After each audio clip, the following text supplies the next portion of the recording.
Welcome back to the show, everybody. I hope you are in for another fun one because I know that I am. As always, we have a lot to cover this episode, so I will not hold you too much longer. Let's get into some tunes and get into it. This is Lost Aux Media.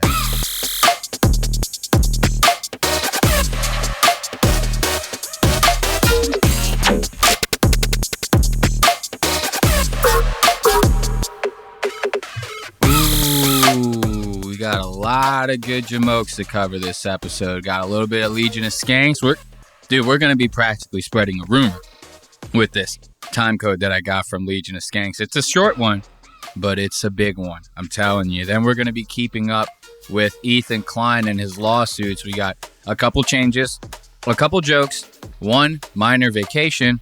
I'll get into it all with a little light week segment for you guys. That's the What's Eating Ethan Klein segment. I'd be a pedophile for $20 million. For those of you who do not know, we have Fancy Chef. We have caller voicemails from the listeners. That's you guys. We always give it up for you guys, of course. You know, we love it when you guys leave your voicemails. We have all that and more on this episode of Lost Aux Media. I hope you guys are ready for a fun one.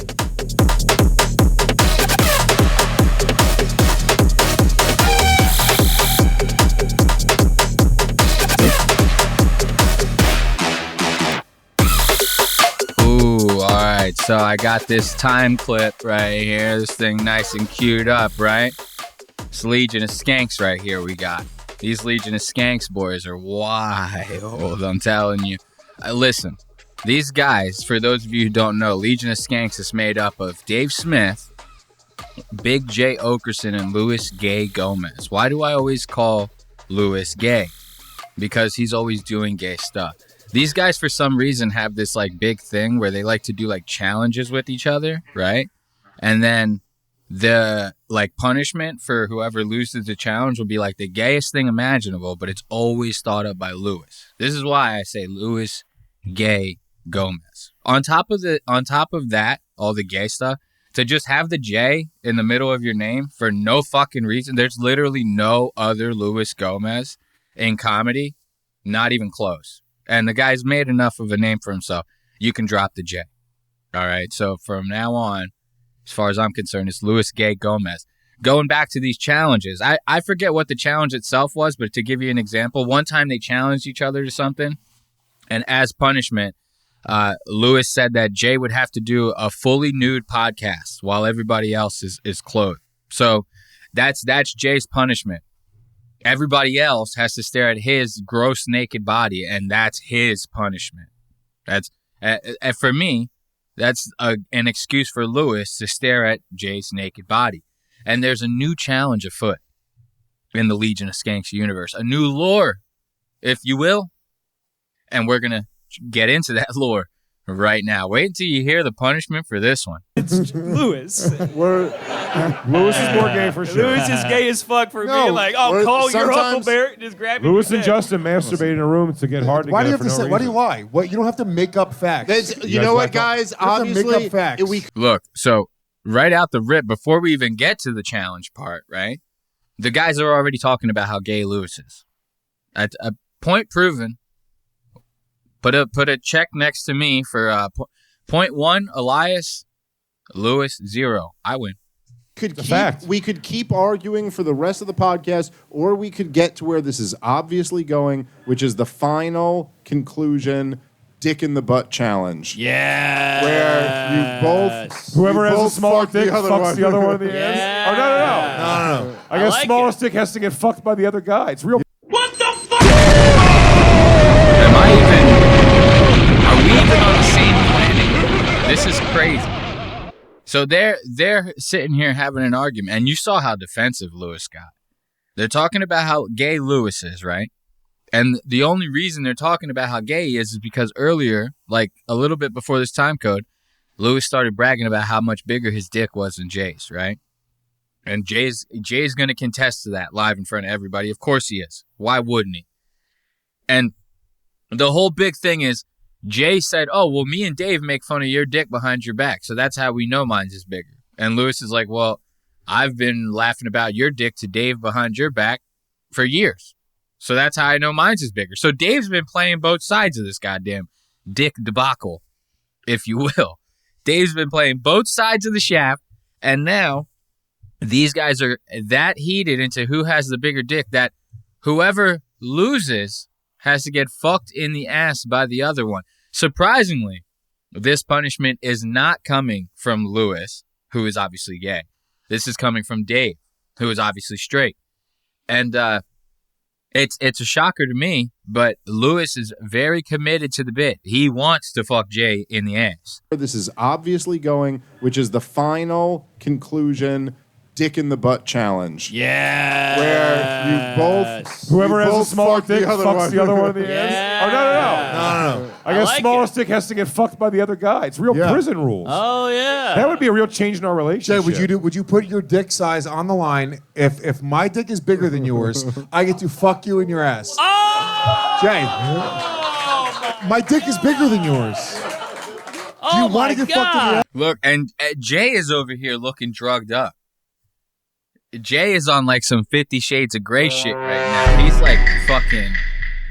His whole hard drive is like fucking on slow-mo, bro. And he like wants to do it. Look at him. He's like, I don't even care, man. He's like, I'll get fucked in the ass. He's like putting his hand out for the handshake. He's like, I'll get fucked in the ass, man. I don't even care, bro. The cold never bothered you anyway. My dick is bigger than yours. Look at him. I love the shrug. He goes, all right, well, you want to fuck me in the ass so bad. And Big J, he always sounds like, to me, he sounds like fucking Dave Attell a lot. Big J Oakerson. He sounds just like Dave Attell. So Lewis is getting like a 2-for-1 here. He can fuck Big J, and then as Big J moans, he can also pretend like he's fucking Dave Attell in his ass. These guys are... This is the thing, too. This is why this is so weird to me. Is because, like, it's not about the fucking in the ass. It's whatever. You guys want to do that shit behind closed doors. That's great.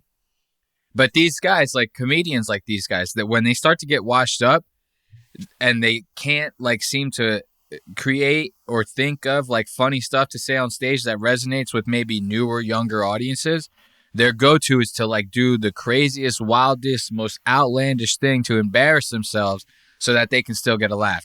So everybody's like, oh, shit, yo, he fucked him in the ass, man. Like, that's cool for, like, college kids, bro.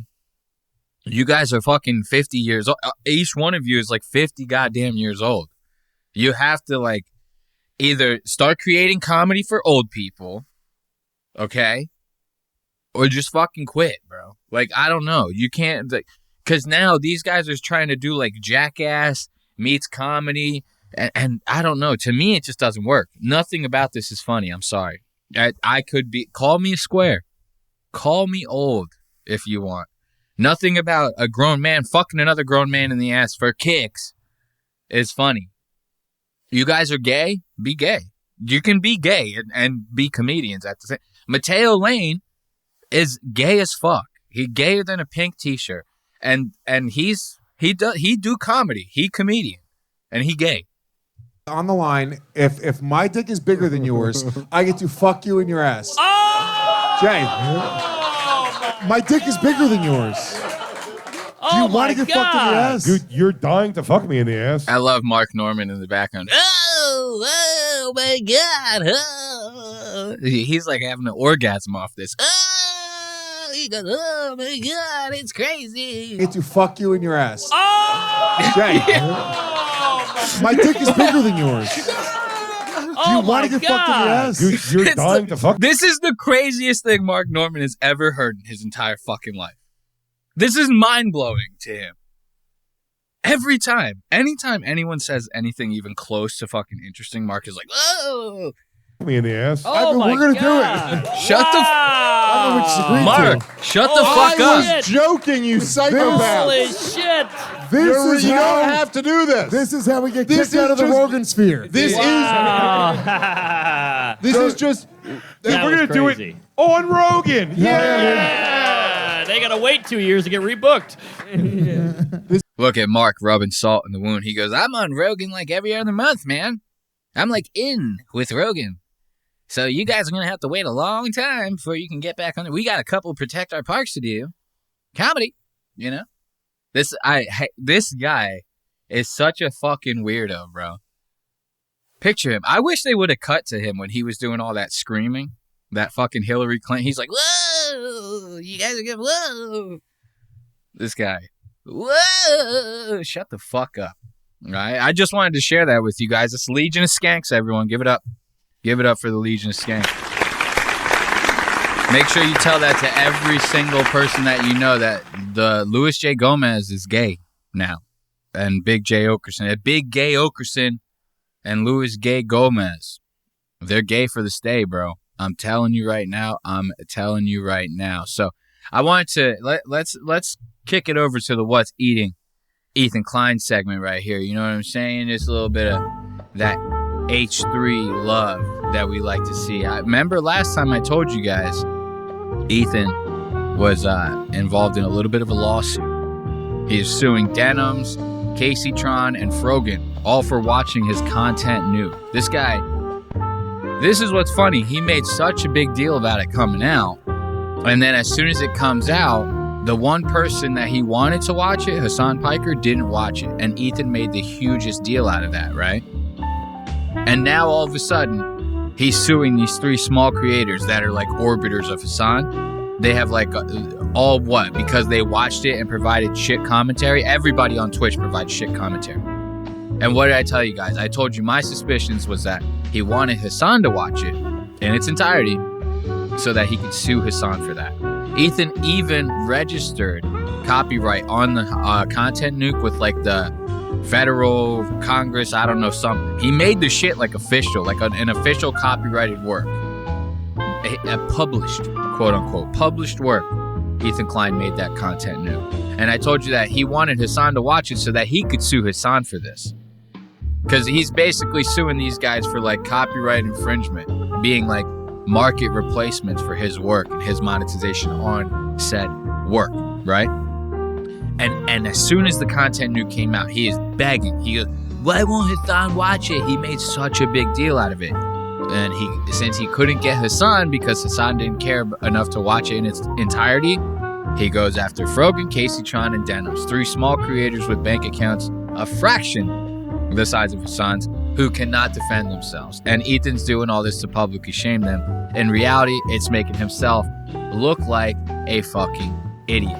But I wanted to share some of this with you guys because Ethan's kind of going off the handles here. Here's a tweet from a Hassan fan account. It says, Ethan Klein has just blatantly admitted to extortion. He demands that Hassan pay $75,000 in legal defenses so that Twitch streamer Sean DeBlack can avoid a lawsuit. I will be touching on that Sean DeBlack lawsuit in a second. So right here is a screenshot from one of Ethan Klein's Instagram stories. This guy likes to post stuff on Instagram stories because people don't they can't comment and argue and shit on Instagram stories. So he uses it. It's like an echo chamber. It's like Ethan's own personal echo chamber, right? So this is what it says in Ethan Klein's Instagram story. This is Ethan's words now. It says, because Snark and the 2 disgraced journalists are unwilling to swallow their pride, it looks like the lawsuit against Sean will be moving forward. So in an act of unimaginable grace, I am prepared to make one final offer. This is Ethan's offer. If Hassan Piker donates $25,000 to each of their GoFundMes, I will tear up the Sean DeBlack complaint that I've already spent several $1,000s writing. Furthermore, Hassan and any behind-the-scenes donations will be found during discovery. So pretending like you are helping them now behind the scenes works, but everything will be overturned to us in due time. So this is what all this means. Ethan is also putting out a lawsuit on another streamer named Sean DeBlack for the same shit, right? And Ethan's saying that if Hassan donates to the other creators he's suing's GoFundMe for their lawsuits, that he'll drop Sean DeBlack's lawsuit. That is extortion. If it doesn't matter how you boil that down. If you sit there and go, I'm going to do this unless you do this. That's extortion. That's as simple as a definition as you can get for it. Late on the soundbite, I'll take it. So, for somebody who's like sitting here really playing the courts and practically making it seem like the law is his second language, you know, like Ethan practically acts like he passed the bar, right? So for somebody who's like that in tune with your own lawyer, you would think that doing something like this would be like beyond you, right? You would think you'd be smart enough to not partake in this extortionist type behavior, right?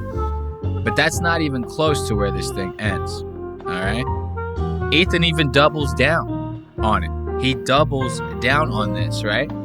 This is another tweet from another account that doesn't like Ethan. Let's listen to their take on it before we actually jump into the tweet. So this tweet is from Onion Person, whoever the fuck that is. It says, Ethan Klein is literally using the Donald Trump strategy to try to bleed his opponents dry of everything they have to silence them. This is so insane. So now, let's throw some context on that tweet. This is a screenshot, again, from Ethan's Instagram stories. I understand my announcement that I'm going to shoe Sean the Black was upsetting to some. Therefore, in an act of superhuman grace, I will make you this offer. If the Stark Reddit, subreddit Taylor Lorenz, and Cat 10 Barge all apologize for calling me a misogynist, I will consider dropping the lawsuit against Sean. This offer expires Sunday at 11:59 p.m. So this guy is just basically sending out a slew of these tweets, right? Going like, I'm going to sue this guy. There's nothing you guys can do about it. Nanny, nanny, boo, boo. Shame on you. Unless you guys all donate shit. You guys all apologize for calling me a misogynist and blah, blah, blah. Now, this did not get the reaction that Ethan was expecting. Everybody online was like, bro, you're digging yourself a bigger hole by making yourself look like a bully, like an asshole. You're going after all these small creators, all just for the simple fact that you couldn't get to his son. That right there, what do they call that? That's like projection, right? You're like mad at this guy over here, so you take it out over on that guy over there, right? That's like projection. This is like one of those things. Ethan would have like a whole fucking segment on this. He'd bring in a psychiatrist to like explain projections. If Ian was doing this to somebody else, Ethan would lose his goddamn mind. Good old iDubbbz. Good old iDubbbz. If iDubbbz was doing this to somebody else, Ethan would have a field day talking shit about it. But since it's him doing it, you know, like we always say over here, rules for thee, but not H3, you know? That's good shit. That's very, very, very good shit right there. But there was another, look, okay, now, this is the funniest development about this, in my opinion. So, he goes to sue Sean DeBlack. He says, I won't do it if Taylor Lorenz, some other fucking journalist, if they apologize for calling me a misogynist. They called him a misogynist because he's suing 3 small girl creators for the fucking content nude. It's like, why don't you go for fucking Hassan Piker? Go for the big fish, the man with the big bank account. It seems like you're a misogynist. You're going after 3 weak women that can't defend themselves in court. What else do you want? And they're journalists. They're going to call you. They could say whatever the fuck they want. Okay? As we all know nowadays, the news, journalists, they get in trouble for nothing. They print whatever. It doesn't matter. You can't do shit about it. So he's trying to like publicly shame these people all for his own bullshit, right? And he's like doubling down on it. He goes, you know what? I'll take the lawsuit if Hassan fucking donates all this money. It's like, dude, what are you even doing to yourself? And then now that everybody online is pissed about it, watch this. Wait till I show you guys this. Apparently now it was a joke. I'd be a pedophile for 20 million. It was all a joke. It was all a joke. Look at Ethan Klein's Instagram stories again. This one says, okay, I was kidding about suing Sean DeBlack. Suing and Sean DeBlack going back to back, like that's a tongue twister. I always want to say shooing Sean DeBlack instead of saying suing Sean DeBlack. So he says, okay, I was kidding about suing Sean DeBlack. I thought it would be funny to add a guy to the lawsuits after being called a misogynist. We do a little trolling here on vacation. The truth is, if I thought I had a good case, I would have added him from the start. He was very close to making the cut, though. Anyway, pretty funny how you all went from calling me a misogynist to calling me a racist. Sean DeBlack is black. And then he puts in parentheses, for the record, I did not even know that Sean was black. His fucking name is Sean DeBlack. It's Sean DeBlack. It's like, and he's Sean. His name is Sean, and he's the black, but it's spelled DeBlack, like a black guy. You can't put that shit together. I'm telling you, Ethan is racist as fuck. He doesn't even realize. That's what's so crazy about that. He doesn't even realize that, like, all this stuff, saying stupid shit like this, like, it kind of shows the like lack of exposure to black people that you've had in your life. On top of that, let's not forget about that YMH clip. You guys remember when he was on your mom's house?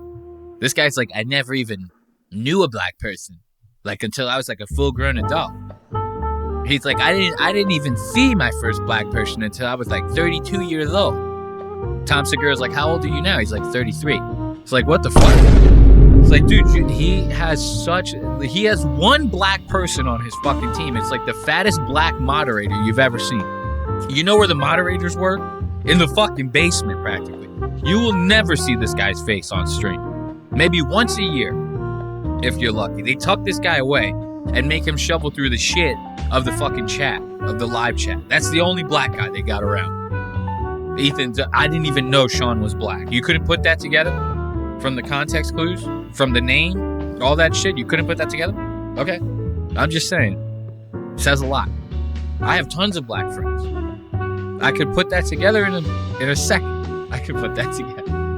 I have so many black friends. So, then he goes on to write, so it turns out my lawsuit isn't racist, just misogynist, you know? But if you ask me, I am the true feminist. I hold people accountable regardless of gender, but go ahead and tell the judge about how it's not fair that I'm targeting 3 women. Let's see how that works out for you. All the best, Ethan Klein, 6/28/25, 7:03 p.m. PST. That's the weirdest part about this. This guy, like, time-stamped his Instagram story. Why? Like, that's, like, this guy, I'm telling you, he's trying to, like, play 3D chess with us or some shit. Because he caught me off guard with the content nuke. I didn't think that he was going to, like, spring this whole goddamn plan to, like, sue everybody off of publishing this video. I had no idea. So to timestamp something like this is crazy. And then here's the thing. You're doing all of this while on vacation. If you're just listening, this is an Instagram story. The picture is him and his wife smiling. They're on vacation. They're on like a mountainside, like cliff, where like a beach behind them. It looks like the ocean. It's like these two should be happy, you know? Posting these pictures with fake smiles like this on vacation isn't fooling anybody. If you are going out of your way to post these Instagram stories and think up like concoctive situations that have to do with your lawsuit, I mean, are you really even on vacation? It's like you're supposed to be on vacation to get away from all this shit. Like, so this is fucking crazy. And I just wanted to, you know, shed some light on this. Ethan's going out of his goddamn mind, and I wanted to applaud him for that. You know, let's give it up for good old Ethan Klein of the H3 show. It doesn't get any better than that. You know, that's a little bit of up to date. That'll finish us off for our little week segment. I want to get into Fancy Chef, dude. This guy. You guys remember Fancy Chef at all? I don't know if you do. Fancy Chef, we had covered him before on the show. This is a chef that Tom Segura had found on like TikTok or something. And the guy was like, he's like the worst quote unquote chef you could ever imagine. Picture it. He's like this older black dude. The black has nothing to do with it. Okay. The fact that his name is Fancy Chef, I didn't even know he was black. All right. Fancy Chef, he could be French. But the fact that he's black has nothing to do with it. He's like this older black guy, right? Picture an older black man who's legitimately never worked in a professional kitchen. As a matter of fact, he's never cooked a day in his life. Ever. And that's who this Fancy Chef guy is. And he does all these TikToks where he like pretends to make like these super extravagant dishes. And it's just like the most basic shit you've ever seen. He'll take like a wine flute, or he'll take like a champagne flute, right? a little skinny champagne glass. He'll fill half of it with champagne. I'm not even kidding. The other half with whipped cream, and then just throw some strawberries in there. He'll be like, that dish right there costs $10,000. $10,000 you want me to plate that shit again. Okay? This guy is actually out of his goddamn mind. And we covered all this on the show because Tom Segura had him come on the podcast and cook him a nice old plate of food. Probably the craziest, most disgusting plate of food you've ever seen in your entire life. But now, Fancy Chef is back. He's back with a vengeance. And this time, Tom is using this old black retarded chef to help promote a new podcast that he just signed onto his network, the Not a Damn Chance podcast. This is some bullshit. So this video we're about to watch is going to be a cook-off between Fancy Chef and what's this other guy? Chef Philip something. He's like a Michelin star chef named Philip. And he's also the guy that started the Not a Damn Chance burger in Austin, Texas. And if you're a listener of Rogan, you know Rogan slams about 8 of them every time he goes up. Rogan can't stop talking about the goddamn Not a Damn Chance burger. So this chef is doing a podcast now called Not a Damn Chance on Tom Segura's network. And you know Tom's got to promote it. What better way to promote it? You have a fucking cook-off with this Michelin star chef that you just signed onto your network and Fancy Chef. Because if you can beat out Fancy Chef, that's saying a lot. So I want to get into some of this because this shit's if you haven't seen Fancy Chef already on this show, or if you've been unlucky enough to not be exposed to him at all until this moment, you're going to get a huge kick out of this. And if you remember Fancy Chef from last time, you're going to get a huge kick out of this. Hey, you're going to love it. All right. So let's dive into a little bit of Fancy Chef. First, we need the chefs to introduce themselves. Take it away. How you feeling today, Fancy? Good, excited, motivated, if nothing else. Joining me to... Good, excited, motivated, nothing else. Look at this guy. He's fancy as a motherfucker. And going off of this, right? I could tell you right now, I see this guy, immediately I'm like, he's not cooking nothing worth of shit. Chefs don't look like this. You never see chefs with like diamond earrings in their fucking ears like this, right?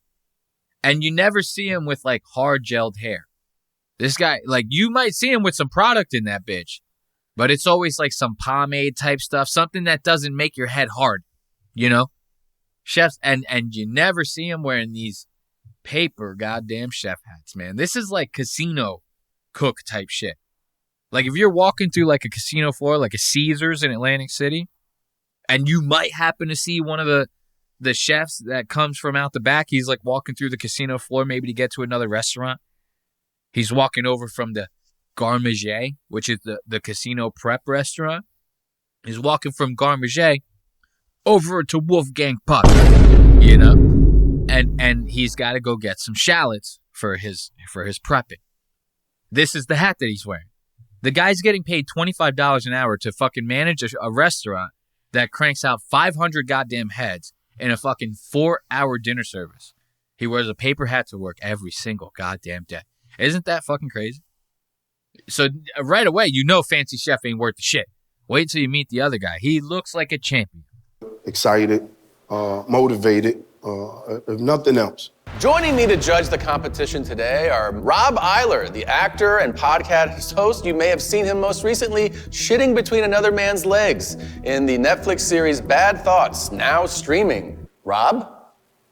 Yes, it's always subjective to the judges, but I'm pretty sure I got this in the bag. Somebody that can actually explain what's going on, Chef Josh Weissman. You may have seen him on his YouTube channel, which has over 10 million subscribers. Josh, thank you for coming. Thank you for having me. How are you feeling about this competition? I'm excited, you know. I want to see what the chefs have for us today. I want to see who's going to win. I've done so many competitions. At a certain point, I held the record for most consecutive wins on Food Network. What made me so confident? See, that was the other chef. That was Chef Philip. Look at this little pipsqueak. Tiny as hell. Timid fucking composure. He's got a beard, so I'll give him points for that. Nice full beard. So you know he's manly in some sort. Look at the hair. What did I tell you about the hair? Product in it, but it ain't hard. This guy's probably got 18 Michelin stars. He's not wearing some fucking whacked out fancy chef coat. And this is the sign of a true champion in the kitchen. These chefs, I don't know why these guys are doing this now in 2025. Every like new restaurant that thinks that they're like doing some nice cool shit, like some cool fancy shit, they're trying to like break the stereotypes and maybe get that Michelin star. They're all doing these aprons that are made out of like denim instead of just wearing regular ass aprons. It's like, for one, if you're a restaurant owner, this is not cost effective, bro. Like, you can't give each one of your employees 5 of these to wear for the 5 days of the week that your restaurant's open. You can't do it. It would cost you a fortune. Each one of these aprons has got to cost like $30 to $50 a pop, compared to paying $30 for a box of fucking regular white aprons that you just give to everybody. Now, here's why I bring that up. When the aprons aren't as accessible, you're not giving your employees as many, right? What's going to happen? They're going to wear the apron like 2 days in a row. Yeah. You think that they're not? You're fucking crazy. They're going to wear the apron 2 days in a row. People don't take into consideration about this shit. So, like, you see a restaurant with the cooks wearing this shit like that, make sure you remember that this guy, it's a very good chance he might be on the second day of that apron. Now, what are they're wiping their hands on the apron. They might wipe a knife on the apron. They're fucking cutting up raw chicken. It might be splatting on the goddamn apron. Think about that. This is Michelin star shit right here. All right? You can't beat it. At a certain point, I held the record for most consecutive wins on Food Network. What makes me so confident? How impeccable I am in the kitchen, how dedicated and passionate I am. I'm absolutely captivated by Fancy Chef's 5 phones over there. Gorgeous. I think he's here for a reason, and it's sometimes the wild card that, that can take it. So what do you think of the challenge today? I think nothing on the challenge. What's the challenge? I think nothing of it. Just excited to see what comes out today. And have you ever had... I think nothing of it. Remember that. He said, I think nothing of it. Fancy Chef. I'm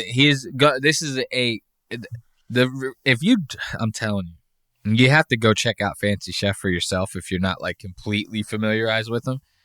He's the only reason anybody even knows this guy is because of how terrible he is. He said it's a joke.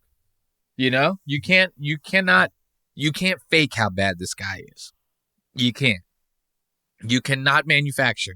It's raw, uncut fucking mediocrity. Like coming out of this guy. And so remember that. He goes, what's the challenge? Who's to challenge me? I think nothing of the challenge.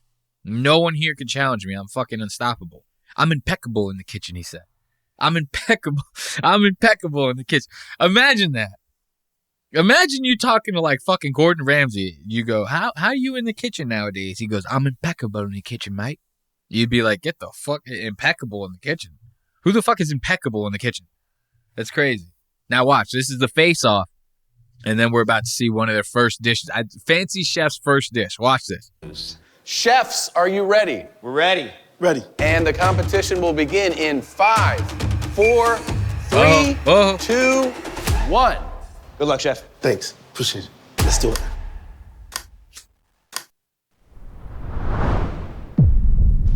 Any chefs want to share what they're making? Sea bass ceviche. Tom is Peruvian.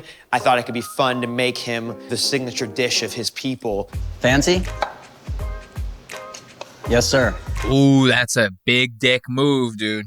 For those of you who are just listening, so they asked the first chef, Mr. Philip Michelin star, right? Mr. Not a Damn Chance. They asked him, they go, what are you making? He goes, sea bass ceviche. It's Tom's Peruvian. It's his favorite. I'm going to fucking win this. And then they asked Fancy Chef, if you're just listening, you don't know that, you don't catch this. He just gives him a shh. Puts his fingers in front of his mouth. He goes, shh. I ain't telling you guys nothing. He goes, I'm a fucking champion. Hey, he goes, real niggas move in silence, bro. I don't say nothing to nobody in the kitchen. I don't even tell the servers what I'm cooking that night. They have to figure it out when they come to the window. The customers can't even cook. Or the customers can't even cook. The customers can't even order when they come to my restaurant. Because I don't even know what I'm cooking half the goddamn time. This guy's nuts. People. Fancy? Look at him. Watch. Yes, sir.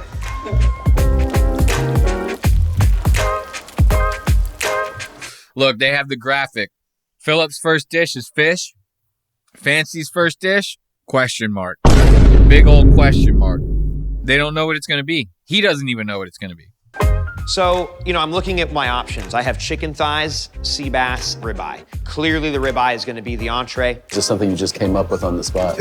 As I always say, I always do dishes I've never done before. Any cheese? Cheese is over here, chef. I typically prefer to cook with a higher quality. It doesn't matter because the competition is... Look at this guy. Look back at this. Dude, Fancy Chef, he's like, he has dementia or something like that. He's like an actual, like, retarded old man in the kitchen. Like, this Philip guy's, like, showing him around. Watch his face. Typically prefer to cook with a higher quality. Look at his face here. He's lost. He's lost. He has no idea what he's doing. He's looking up at Philip like, yo, this guy's actually going to show me something. But for some, it's crazy. This guy's like an enigma because he looks so lost right here. Like, if I saw this, just this, like, 2 seconds of clip right here, I'd be like, oh, he's like an apprentice or something, right? Like, Fancy Chef is like an apprentice. He's, like, learning from him. But then the way Fancy Chef carries himself, like, with this fucking confidence and shit like that. Like, the whole time, like, at this one rare moment, you see the truth. And then it shuts off in, like, a second. Just like that. It's gone. Right? As soon as this moment's over, it goes back to Fancy Chef being, like, this cocky, arrogant. He's like, I cook food that I've never cooked before. Every time. Don't put dog food on that goddamn ingredients table because, trust me, he will use it. It doesn't matter because the competition is who can make the better food with the ingredients given. Philip, how long have you been a chef? 14 years as an executive chef for hire. 20 years just cooking. And Fancy, how long have you been cooking? 40 years! Chef got a long time in the kitchen. Long time. A long time. So what? See, so the Fancy Chef, like, just spending any time in the kitchen, it counts as, like, you being, like, a chef. Like, Fancy, he's like, 40 years I've been in the kitchen. He's, like, just watched his, like, mom cook food in the kitchen. He's like, 40 years. And I'm telling you, these guys, if you're acting like that, you don't got it. If you screaming like that, when you get asked a simple question like that, you don't got it, my friend. You don't.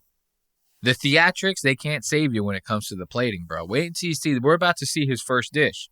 The secret is about to the secret's about to be out. What's the goal with the parsley? Are you thinking like refreshing, like freshen it up a little bit? Well, I'm thinking of a little brightness, a little pop, a little colorization. Because we're putting oil, right? So we got to be cooking it. There's no way we're leaving it like that. See, we don't think like the chef. I like. Look at that. Fancy Chef is putting oil, right? He cuts up a bunch of tomatoes and cauliflower, right? Puts it in a bowl. And right in the bowl, he puts parsley and like a oregano or some shit like that, right? Which, like, parsley, when you're chopping up like parsley like that, that's like you put it on top of the dish when it's done. It's a garnish, all right? So, like, when this guy with these glasses, he's an actual chef. When he sees him throwing the parsley like that, he goes, oh, wait, is he, like, done making that? He goes, you sure you're not going to cook that? Because you threw, like, a cup of olive oil in that whole shit. So I would imagine we're cooking it, right? We're not just going to eat, like, vegetables with raw olive oil all over it, right? Like that? Because we're putting oil, right? So we got to be cooking it. There's no way we're leaving it like that. See, we don't think like the chef. I like that he's like varying the size. Yeah. You know, like you've got big, you've got little. Keeps you guessing. Chef, what are you working on with the skin? Like the skin of a duck breast. I take the skin and I try to render it out in a pan. I've never done this before, but it's not working. It actually like curls up into like a spiral, and it gives me the idea that I should slice the spiral and fry it crispy. 15 minutes has elapsed. 15 minutos. Time in Texas. He came in the first time, and he prepared this dish, the John Segura. This is the John Segura. Nice score. Look, that's the dish that he made. We covered this on this show. The John Segura. Bro, he made this thing with like half a bottle of champagne. He threw white wine in it, cream, all this shit. Didn't cook it down, like hardly cooked it down, right? He had to do all of this during an episode of YMH. So he had like an hour tops. He puts fucking lemon juice all in it while it's cooking and then finishes it off with what? A little bit of lemon juice. It was like... No. I said Tom. This is the Johnson Core. Oh, Tom. This is intense. Oh, are you plating? You're plating. Oh, maybe we should probably sit down. Look at that. Yeah. Look at that. Oh my God, dude. We have to go back real fast. Wait until you see that plating, dude. I'm going to zoom in a little bit. Look at this.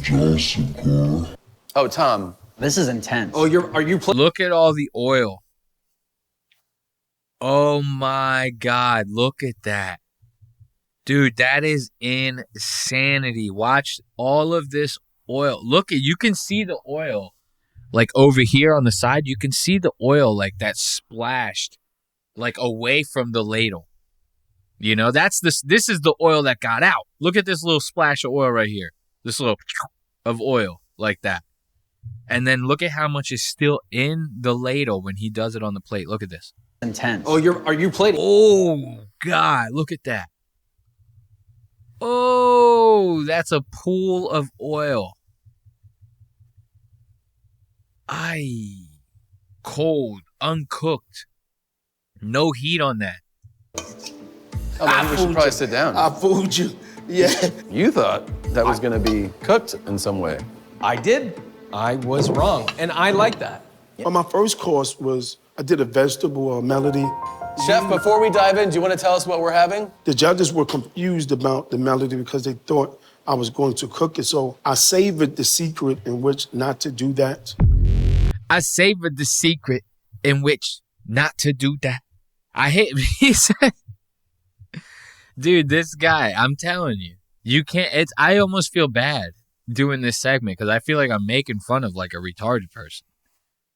Like just for being retarded. Like I have no problem making fun of a retarded person if they're doing something crazy. But like just for being retarded, it's like you can't just do that, right? Can you? Like, so I don't know. This is I seriously, I can't even, I have no idea like what to make of this fucking guy. Right? And now watch, this shit, you're going to get a kick out of this.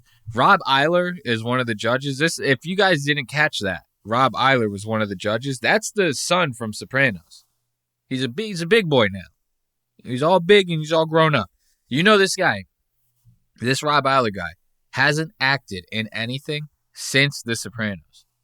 It's been like, what, 20 years later? He hasn't acted in anything since The Sopranos.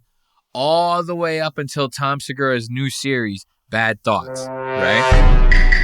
And you guys heard Tom when he introduced him. He's like, oh, this guy was shitting in between another man's legs in the show Bad Thoughts. So he went from The Sopranos to the next time you see him on screen, he's taking a shit in between another man's legs, and then he gets raped by an alien. Isn't that crazy? That's crazy to have that on your IMDb page like that. But this Rob Eiler guy, Rob is like very, if you've never watched any of his shows, because Rob has a podcast on Tom Segura's network too. Tom is like every single person in this video's boss. So, Rob, if you haven't watched any of his shows or anything, let me fill you in. Rob's kind of like a germaphobe. He doesn't eat, he like eats really healthy. He's like real anal about his food. He's weird about germs and stuff like that. And Fancy Chef, I mean, I'll say it again, this guy he's retarded, you know? So he's cooking like a fucking wild person. Rob catches on to this and he starts expressing his concerns about the way that Fancy's cooking. Watch this. Uh-oh. I just saw a bowl of strawberries come out. I think I might be allergic to Fancy's entree. Well, he has whipped cream, a Cardi B's whipped cream, which I'm allergic to. Oh, so he might be jumping to dessert. The Cardi B, y'all. This is her line. Cardi B whipped. And there's alcohol in there. I've been sober for 12 years. Dude, Rob Eiler is such a fucking bitch, bro. Like, I used to think Rob was, like, cool and stuff like that. I'd be, oh, he hasn't worked since The Sopranos? Like, this guy's been living off that Sopranos money like that? Making these investments and shit. Like, I was like, yo, this guy's, like, a smart, cool dude. I'm watching him complain about this stuff. He's like, oh, he's got the whipped cream. I'm allergic to the whipped cream. Oh, the whipped cream's got alcohol. Oh, I've been sober for 12 years. Shut the fuck up, bro. I've been sober for 12 years too. I would eat some food that had alcohol in it. Like it's okay. You'll be fine. You know, like I don't drink alcohol, my friend. You could have some whipped cream, bro. It's going to be fine. God damn, dude. It's like listening to a Jew complain. It's like This guy's nuts. Strawberries come over. I think I might be allergic to Fancy's entree. Well, he has whipped cream, a Cardi B's whipped cream, which I'm allergic to. Oh, so he might be jumping. He's specifically, I said Cardi B's whipped cream, which I'm allergic to. When did you become such a fag? Like, you've always been kind of a fag, but when did you become such a fucking... This guy is such a fag, bro. Let's go back to that. Look at this. When did it happen to you? Rob, don't do this to us. Cream, a Cardi B's whipped cream, which I'm allergic to. Oh, so he might be jumping to dessert. The Cardi B, y'all. This is her line. Cardi B whipped. And there's alcohol in there. I've been sober for 12 years.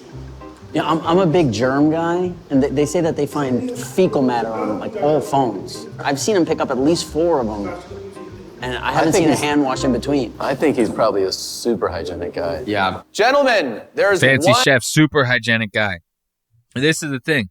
I kind of agree with Rob on those phones. Wait until we look at those phones again. They're all smudgy and shit. Watch this. Like all phones. I've seen them pick up at least... Look at all the smudge and fingerprints and like crazy bullshit that is on all of these phones. Like, I know I'm making fun of him for complaining, but like, he's got a fucking real good point here, bro. Like, that's something people don't take into consideration, you know? When's the last time you like wiped your phone down? Like, literally, when's the last time you just wiped it down just to clean it? Not the screen, actually cleaned it, took it out of the fucking hard case, cleaned it all up. When's the last time you did that? You haven't, have you? I know I haven't. I've never cleaned my goddamn phone. I'm in there shitting in the bathroom. I'm wiping my ace. I'm picking up the phone. I'm swiping. I'm on Twitter. I'm dropping the phone in the toilet.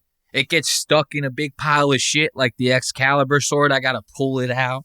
I'm the only one who has the power to. My phone's fucked. I never wipe it down. I never do anything with it.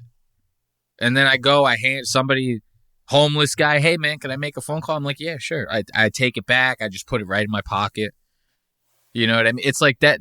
You are all doing the same thing. A good amount of you are. Think about that.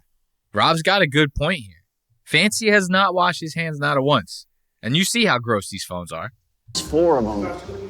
And I haven't seen a hand wash in between. I think he's probably a super hygienic guy. Yeah. Gentlemen, there's 1 hour left. I'd also like to point out that at the moment, Philip has yet to deliver a dish. Philip is going to do it. He's going to do it. He's going to deliver. Time wasn't... He's going to do it. Phil's going to do it. He's going to deliver. He's going to do it. Yeah, he's going to do it. Now watch, look. They just got done harping on Philip's dish, right? Let's check out Philip's first dish.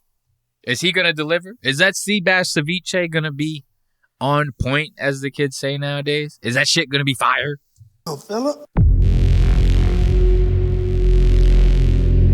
What I have here is a ceviche of sea bass. It has crispy skin, crispy sweet potatoes, shocked onions so they won't be too strong, fresh cilantro, and then this de leche de tigre sauce that is made from the fish. I tasted the sauce. I know it's delicious. I know it works. I think they're really gonna enjoy it. Presentation-wise, what are you feeling?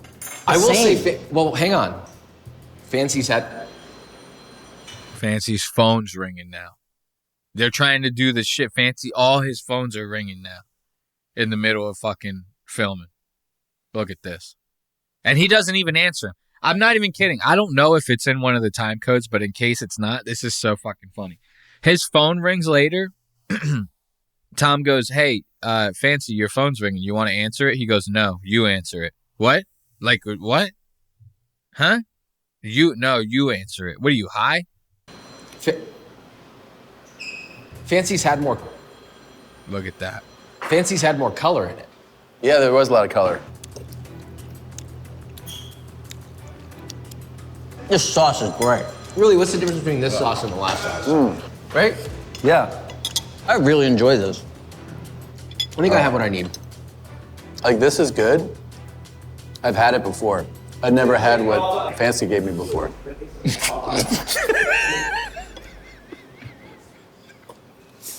Hey, guys, are you done eating? Not yet, chef. Are you guys done eating? He wants to serve them his fucking dish, right? Look at this. Now this is fancy second dish we're about to go on to. This is wild.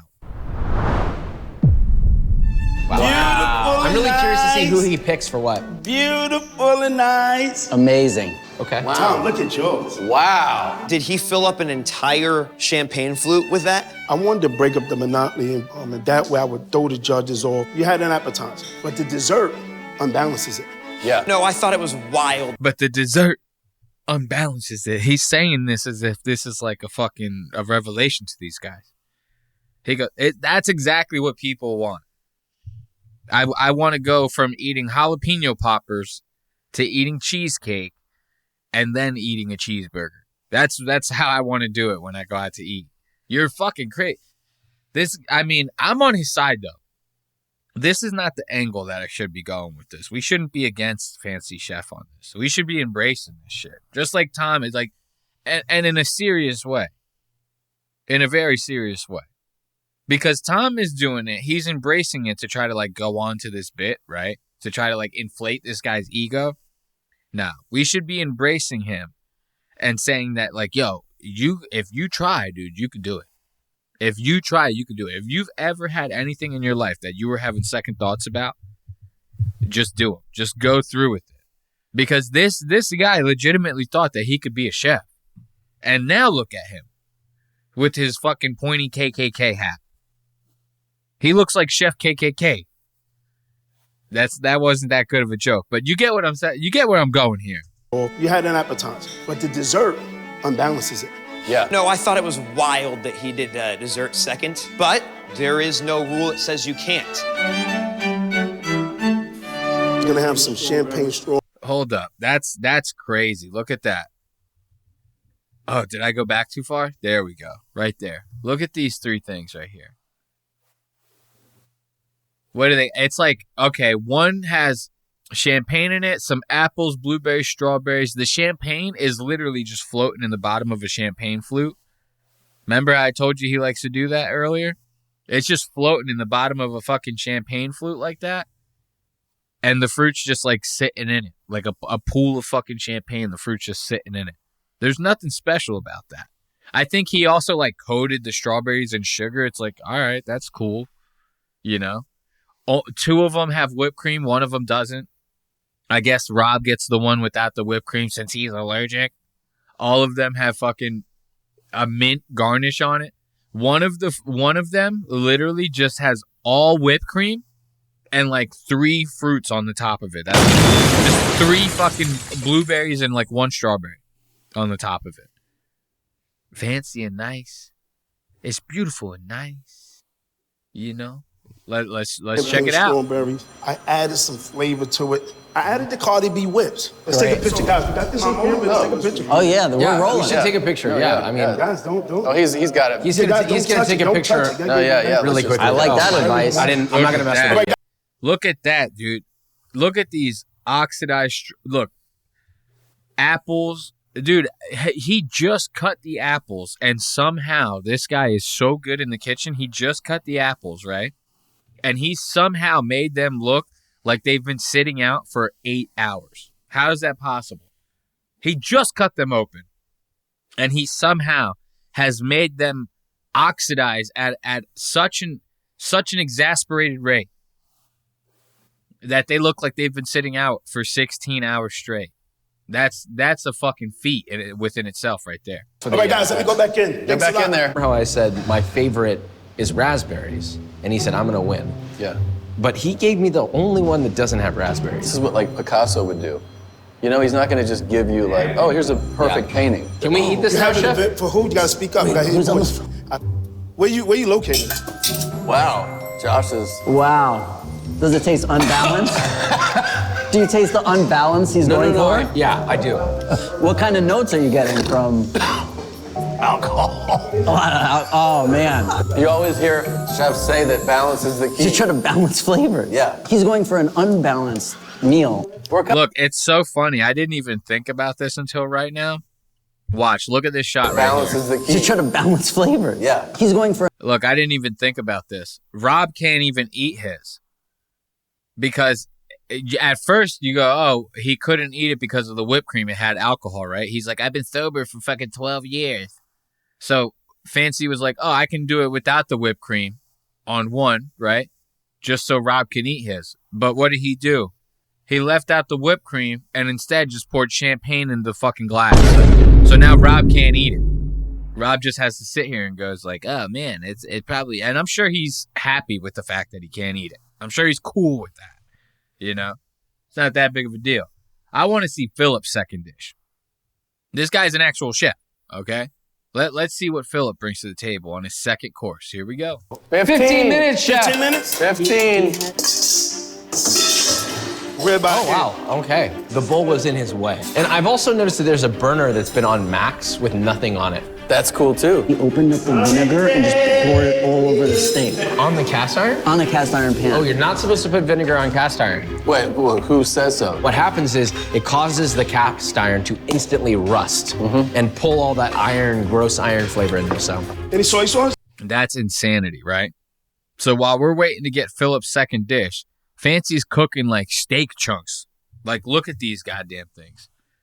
There has to be a shot. So there's a burner that's... Look at these. He's cooking these huge fucking steak chunks in this goddamn pan, right? God knows what kind of seasoning he has on these goddamn things. It looks like they have like yellow curry seasoning on it. The pan's already filled with all that crazy ass grease because like this looks like a cut of like chuck roast or some bullshit like that, right? Some like beef stew cubes that you would get. You're not supposed to like cook these in any other way, but like slow cooking them down and putting them in stew because the fat's all hard. It's all crazy. You got to render that stuff down. So he's already got this pan like this. Pours fucking a whole fucking thing of vinegar in there. And then you hear the guy explain. He goes, oh, the vinegar makes the fucking pan rust and it makes what you're cooking taste like fucking iron and metal. That's nice. And I also didn't know that. So I actually learned something while doing this. Can we get silverware for the judges? All right, so now we got Chef Philip's second course. It's going to be roasted spinels over cauliflower. Roasted spinalis. I don't know what the fuck this spinalis is. Let's let Philip explain it. Who the hell am I? Spinalis, which is the cap of the ribeye. I removed that and just seared that hard on both sides. It's served with to play on sort of like kind of grandma-style mashed potatoes. Cauliflower, so soft but a little bit of texture to it, and some roasted asparagus. So I hope y'all enjoy. Thank you, Chef. Thank you, Chef. Come on. Now we're eating, baby. No, hang on. You know, I mean, this is just steak and asparagus. Really, right? Like that. This is food. I could never make a single thing that Fancy Chef has made for us. You couldn't or you wouldn't? Both. Look at that. Both. I wouldn't make it. Dude, this is wild. But I'm not going to lie, that did look good. Like just watching that right now is making me hungry as hell. I might make myself a BLT. I might take a break in the middle of this episode just to eat a BLT. Take this back. He just treated Philip like a fucking, assistant. It's not that I cooked for him, but he wanted me to turn the heat down, put the bread in the oven, check the bread, get the bread out of the oven. At a certain point, I'm only gonna cook so much of your food. Is that an Italian beef, Chef? Absolutely. An Italian beef he's going for. Now remember when we talked about the cast iron pan, he put like vinegar in the beef. At one point, if you go back and watch the whole thing, you'll see he put soy sauce in it. It's supposed to be an Italian beef. He put soy sauce. He was cooking the steak in the pan and put soy sauce in it so that the soy sauce cooked into the fucking meat. Absolutely. I nailed it. Wow. He just dropped steak onto the burner that's next to him. It is on fire. Yeah. It's on fire. Have you amazing? Oh, I almost dropped it. What a save, Chef. Woo! Save. Good save. Wow, Chef, he caught up quick.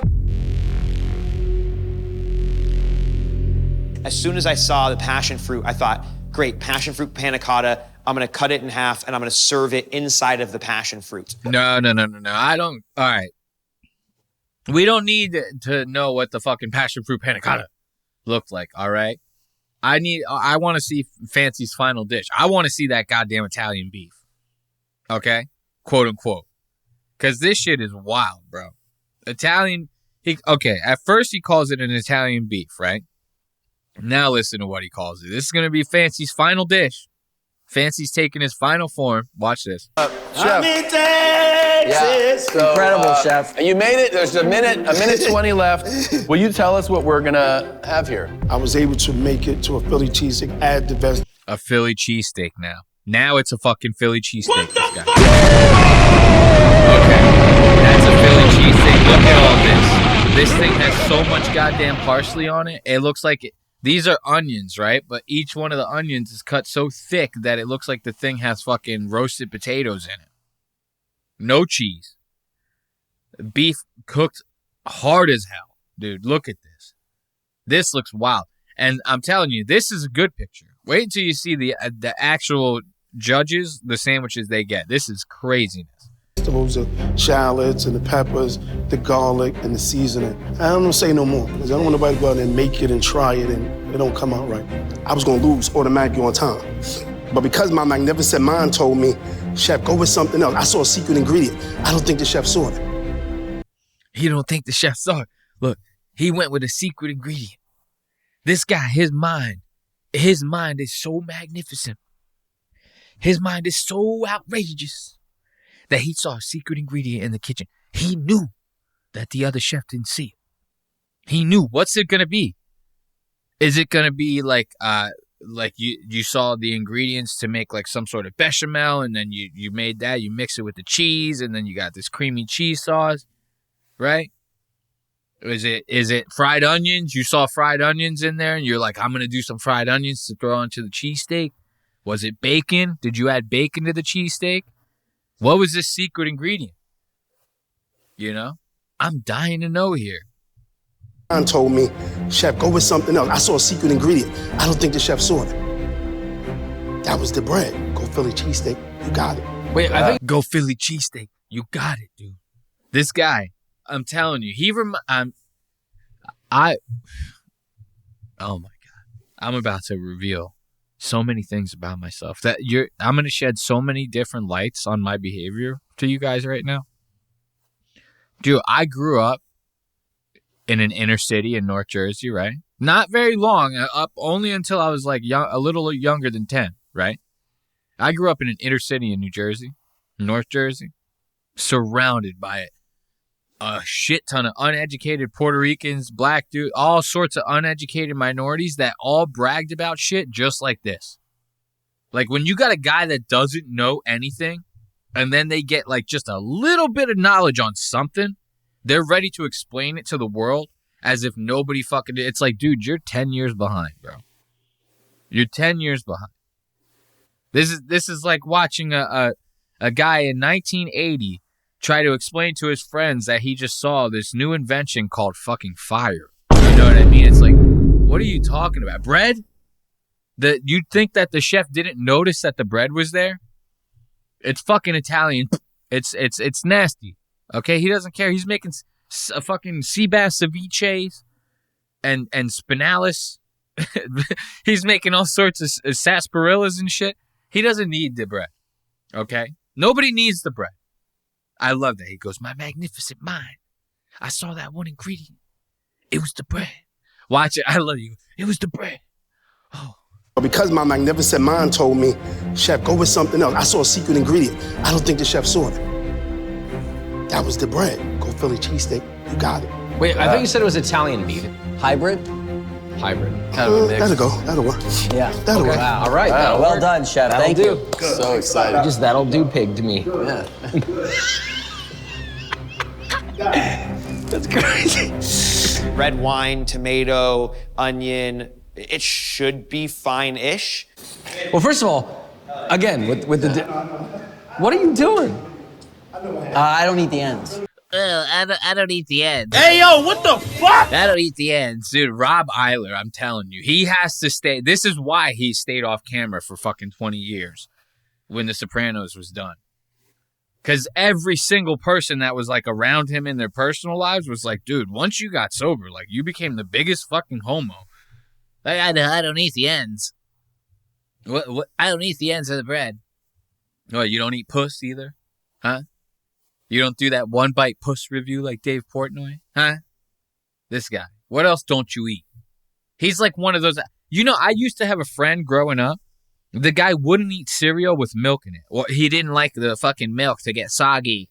He didn't want the milk to get soggy. This guy's fucking mom would buy like boxes and boxes and boxes of cereal. He liked to eat it that much. He never put a thing of milk in it. And that wasn't even the weirdest fucking thing that this kid ate.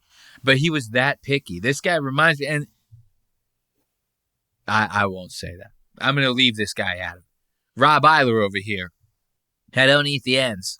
Well, first of all, look at the portion size comparison. Right. Yeah. I feel like I'm getting way more value here. Yeah, a lot of value in this. Phillips was just like a delicious bite. Let's take a sniff first. Yeah. It's such an interesting aroma. It hits you in the throat. Look at the difference. Yeah, that is. All right, watch this. Watch Look how at the he cut difference this. between the two sides here. Yeah. Look at how fancy cut this fucking bread, bro. He sliced the bread down the middle. It's like one sliver on one side and then the full loaf of bread on the other side. The sandwich is barely holding on for dear life. It almost looks like as if he was trying to skin the bread and then gave up halfway through and then put the sandwich in the part that he cut. It looks insane. Yeah, that's this. You see what I mean? So, yep. Josh, you do the honors. No, Tom, you know, this is your show. It is, but you're my guest. Oh. Look at that. Wow. Yep. What's the first thing you taste? It was only bell pepper. Rob, would you like to? I did. You did? No, he didn't. Yeah. I No, was he the first one to bite it. He didn't. I was the first one to bite He's it. fucking lying. All right. Look, Rob lies about it. Rob's like, I don't know, man. Didn't you see me? I took off the whole end and I threw it in the trash. He's like, I don't eat the ends. Never tasted anything like this. And the bread is it's hot and crispy. Yep.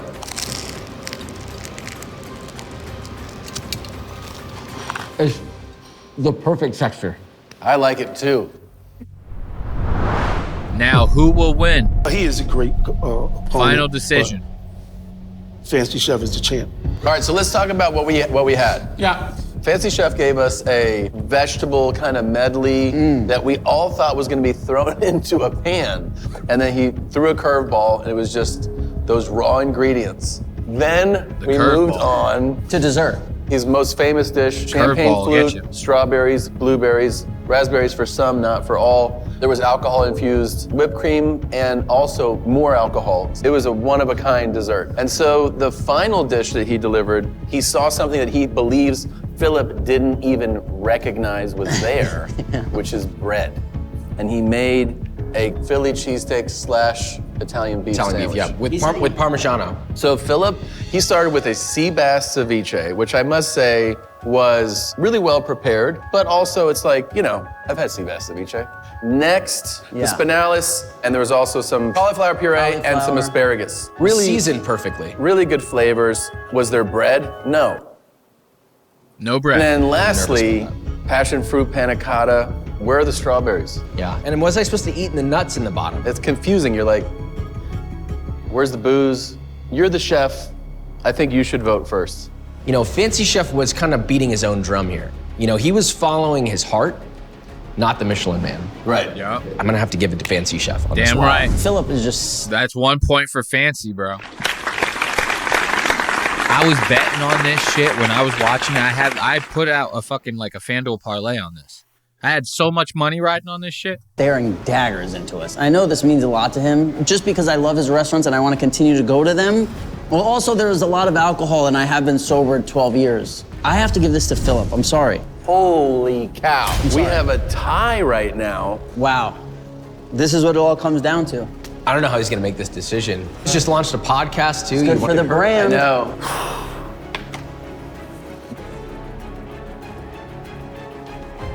I've just never had anything like Fancy's food. I'm gonna have to give it to Fancy Chef. Wow. Whoa! Fancy Chef, you win the competition. Fancy Chef is the fucking winner. Oh my God! I I can't believe standing ovation. I couldn't believe it either. Guys, if I wasn't completely naked underneath the desk, I would also do a standing ovation. I can fix my posture a little bit though. Congratulations. And congratulations. Not only do you win the competition, we are awarding you a Michelin star. And we got. Do I have to like give him mine? It's a brand. Yeah, you give how him. that works. You're gonna give him one of yours. I think that the judges went for perhaps the more abstract artist today. We might need at least two of them to get psychologically evaluated after their decision. I got one of his stars. I know he wasn't happy about that, but that was the rules from the beginning of the contest. Yeah, I didn't lose my Michelin star. You can't actually take a Michelin star. He lost his Michelin star. I'm going to tell you that shit right now. He lost it. Fancy got the Michelin star. Okay?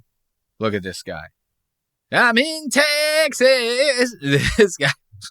Let's give it up for Fancy Chef, man. You gotta love that Fancy Chef, dude. Gotta love good old Fancy Chef. I think we're gonna take a little bit of a smoke break, right? Maybe turn on some tunes just a little bit of tunes, right? You know?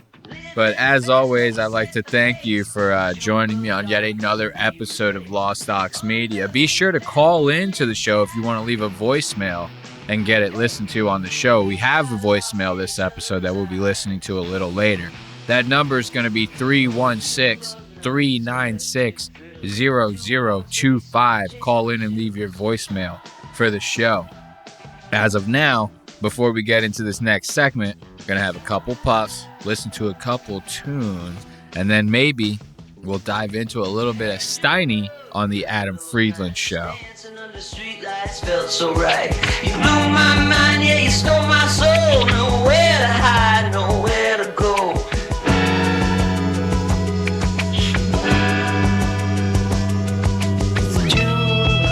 Junebug cake. Give me those Junebug shake. Fireflies under Tennessee sky. Rebel hearts beating in the summer night's disguise. Broken curfews, whispers in the dark. We wrote our story, left a mark.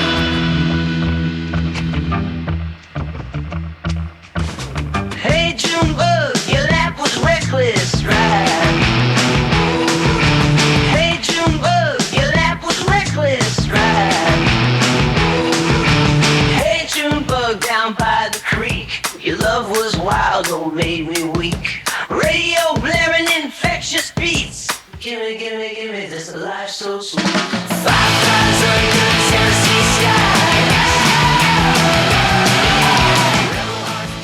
So, we're about to dive into this Steiny on the Adam Friedland Show. You guys know this Steiny? Remember, we talked a lot about Steiny on the show. If you're a listener of the show, then you know who Steiny is. If you're not a listener of the show and you're just popping in, you know who Steiny is, okay? Nelk Boys, we've talked about him. The internet knows him. I'm not explaining anything new here. But I'll tell you what is new, Steiny's appearance on the Adam Friedland Show. Steiny has never been on the Adam Friedland Show. And a character like Steiny showing up on the Adam Friedland Show, in my opinion, is a mistake. If you're a guy like Steiny, you want to be involved in the funny stuff, yeah, but you want people to take you seriously. You want to be the one doing the jokes. You don't want to be the butt end of the joke. You know, that's very much how Steiny is. You jump on a show like the Adam Friedland Show, I mean, you're going to be the butt end of the joke, right? And that's pretty much what Adam's good for. Adam will make you the ass end of the joke, no matter who you are, if you end up on his show. He'll do it to you when he's on your show, too. I watched him make a complete ass of Steve-O for a full hour and 20 minutes on Steve-O's own podcast. Steve-O's trying to get, like, real quick. Hey, man, what's your thoughts on the Israel-Palestine conflict? It's like, Adam Friedland's not the guy to ask that shit, right? He's a fucking weirdo. And he kind of took this new angle when he went to interview Steiny. He kind of went on this, like, obsessive kick. Like, the first 8 minutes of this episode was Steiny kind of doing this whole shtick where he's like, who are the Nelk Boys? What is it even about the Nelk Boys that people like? Like, I got this new obsession with the Nelk Boys. I couldn't stop watching their content because I was completely infatuated with I couldn't understand why everybody liked them. You know, that was like the whole angle that he took here. So he's spinning this. He goes, I was so obsessed with them that I had to end up getting one of them on the show just so I could understand how these guys think. And that's where we get this interview, this one night with Steiny. Adam Friedland is about to have one night with Steiny. Let's check out the intro. Good old Steiny on the Adam Friedland Show.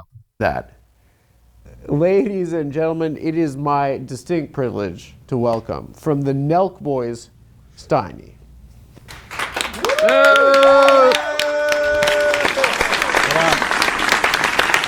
My brother. Let's give it up, Steiny. Welcome to New York, dude. Dude, thank you. Good? Look at that. Do you see that? How awkward was that?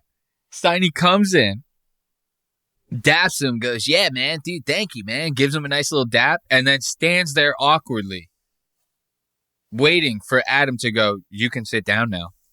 Steiny like can't think for himself. He's that big of an idiot. He can't think for himself. Watch this. Watch as he walks in.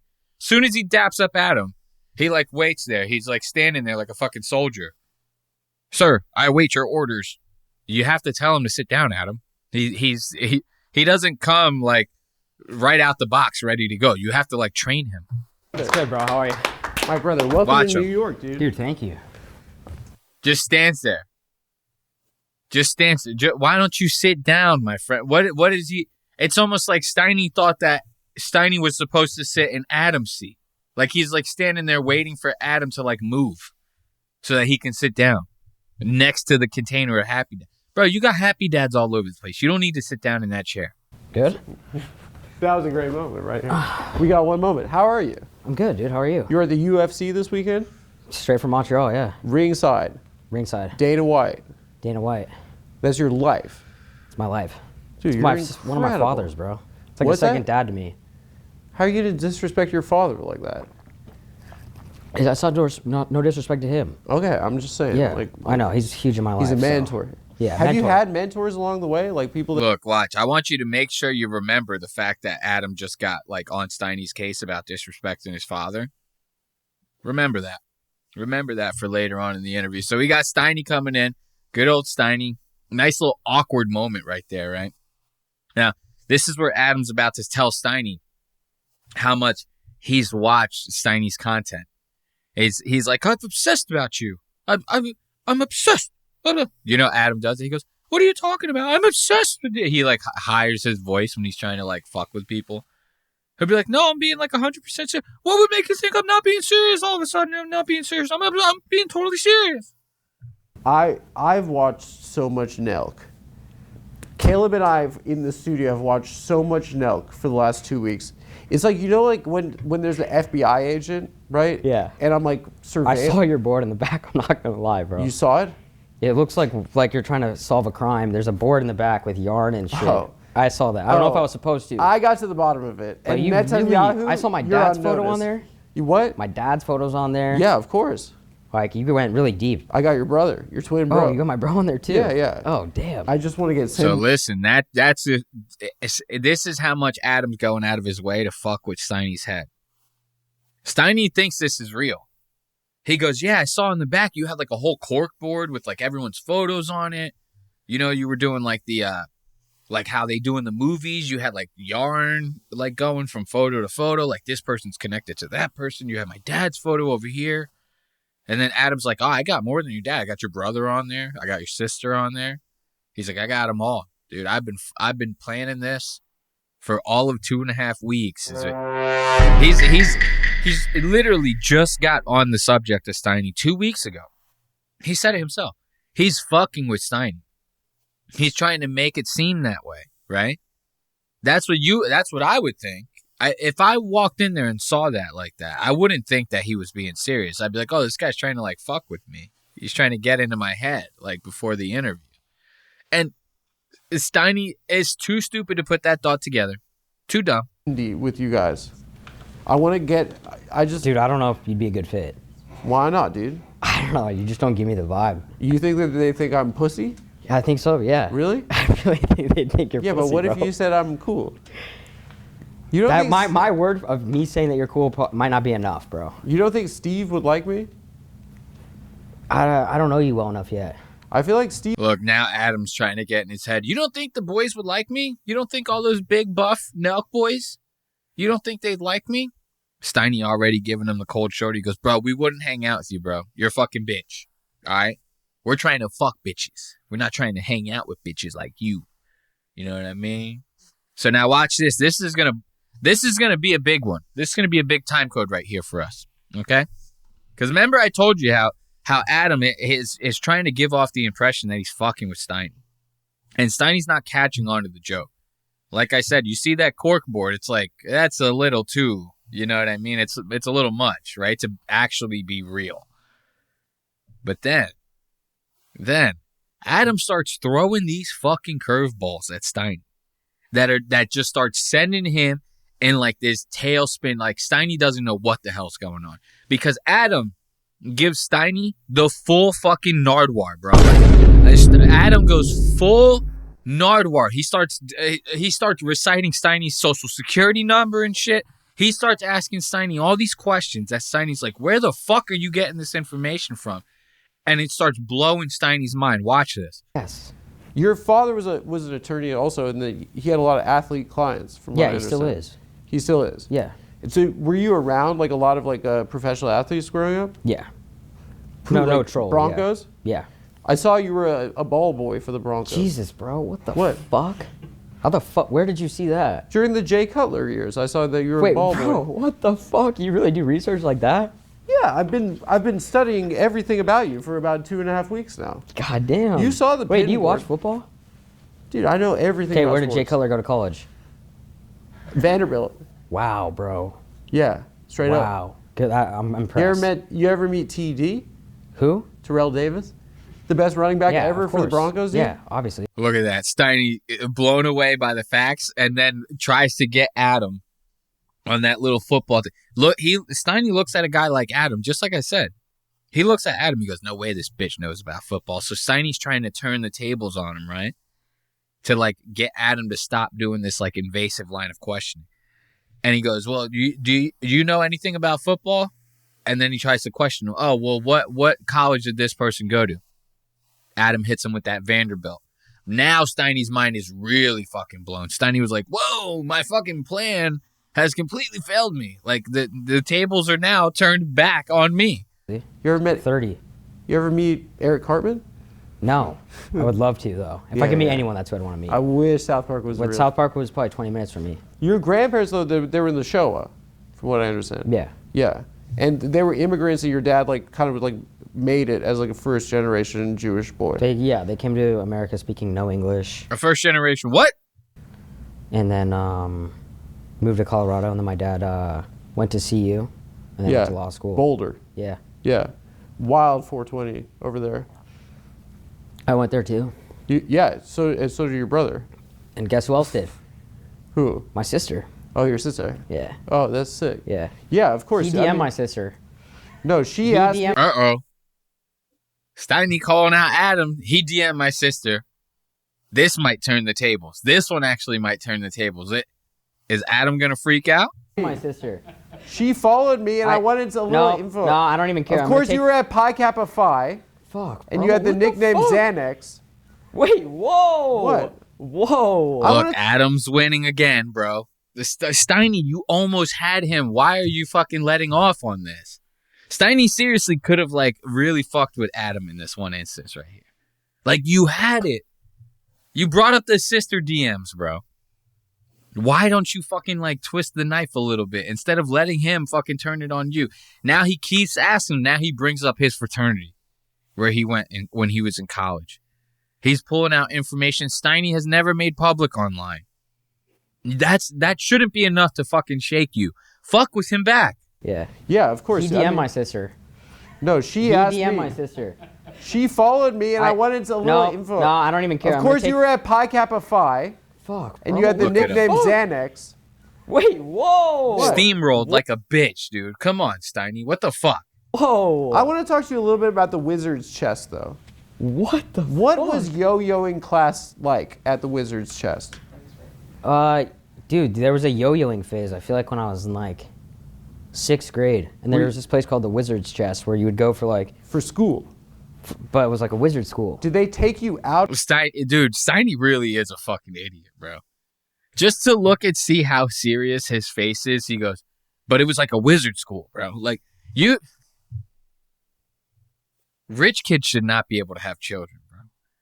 You can't send your kid, you can't be like paying to send your kids to fucking wizard school when we have like legitimate world problems that we need solving, bro. Like, you serious? This is the future generations. You want to fucking send them to wizard school so that they could be yo-yo masters? So that Steiny could fucking learn how to rock the cradle and shit? Come on, dude. What are you, fucking high?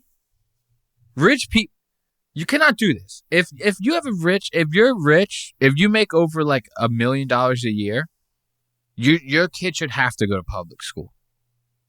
Because somebody in the house needs to be cemented in some form of fucking reality.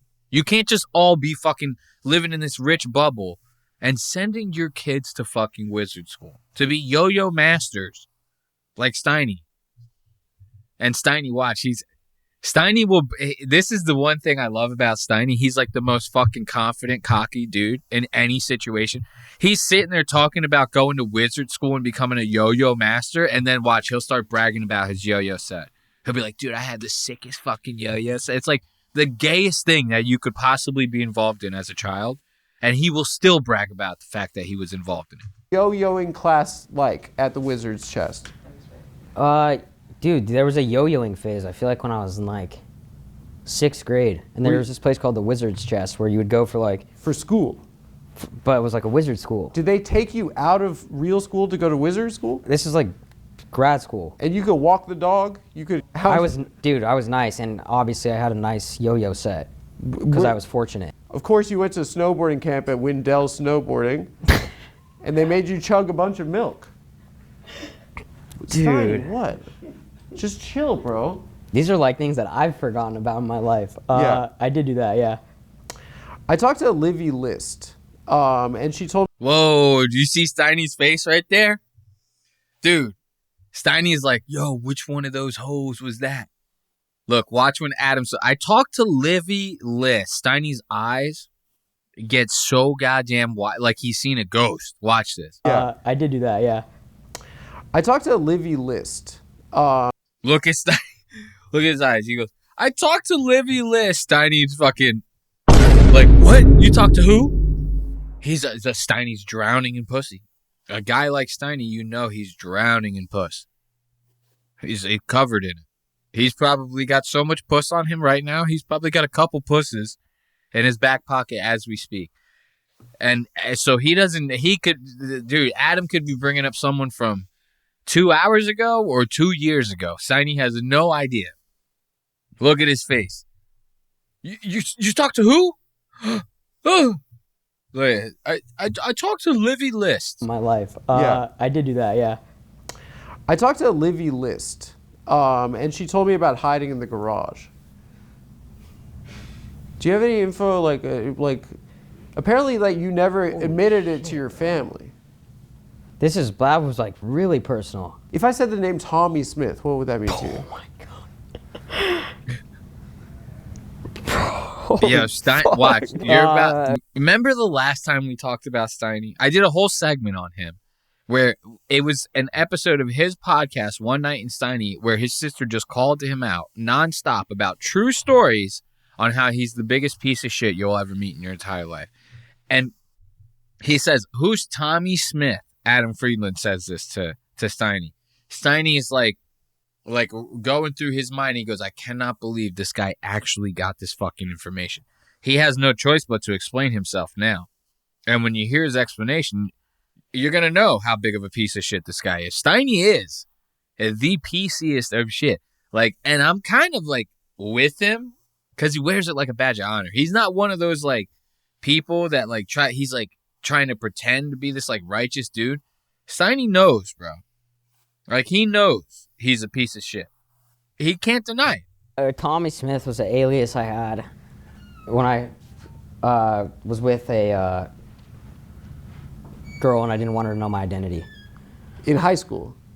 Yeah. You would say Tommy Smith, and then you would say, of course, that you were Another school, and then I was like, the quarterback of your team. Cornerback. Tell me the story about your... So in high school, Steiny already had this like Chad fucking Andrew Tate training going on. He was the Tate of his school in, where was it, Colorado, I think he said he grew up. Steiny was dating girls and telling, like, from other schools and telling them that his name was Tommy Smith. Tommy Smith, bro. Girls must be real fucking dumb that way. To buy some shit like that. His name was Tommy Smith. He was the cornerback of the varsity football team. Yo, Steiny's a fucking piece of shit, bro. He's crazy. He's so fucking crazy. And watch, this is going to get wilder, bro. This is going to get wilder. Adam's going to keep prying. He's going to keep twisting this knife with all this personal information on him. Your principal trying to run you over with a car. Okay, so we moved when I was in middle school. Okay. And I got I did not go to a private school, but I went to a private school for 6 months. Yeah. Before. So I'd never gone to a private school. I went to private school for 6 months. And we fucked around. You know what I mean, in school. Yeah, I know. We caused issues. That was not smooth the way you opened that at all. But I think it was. What do you think of the taste?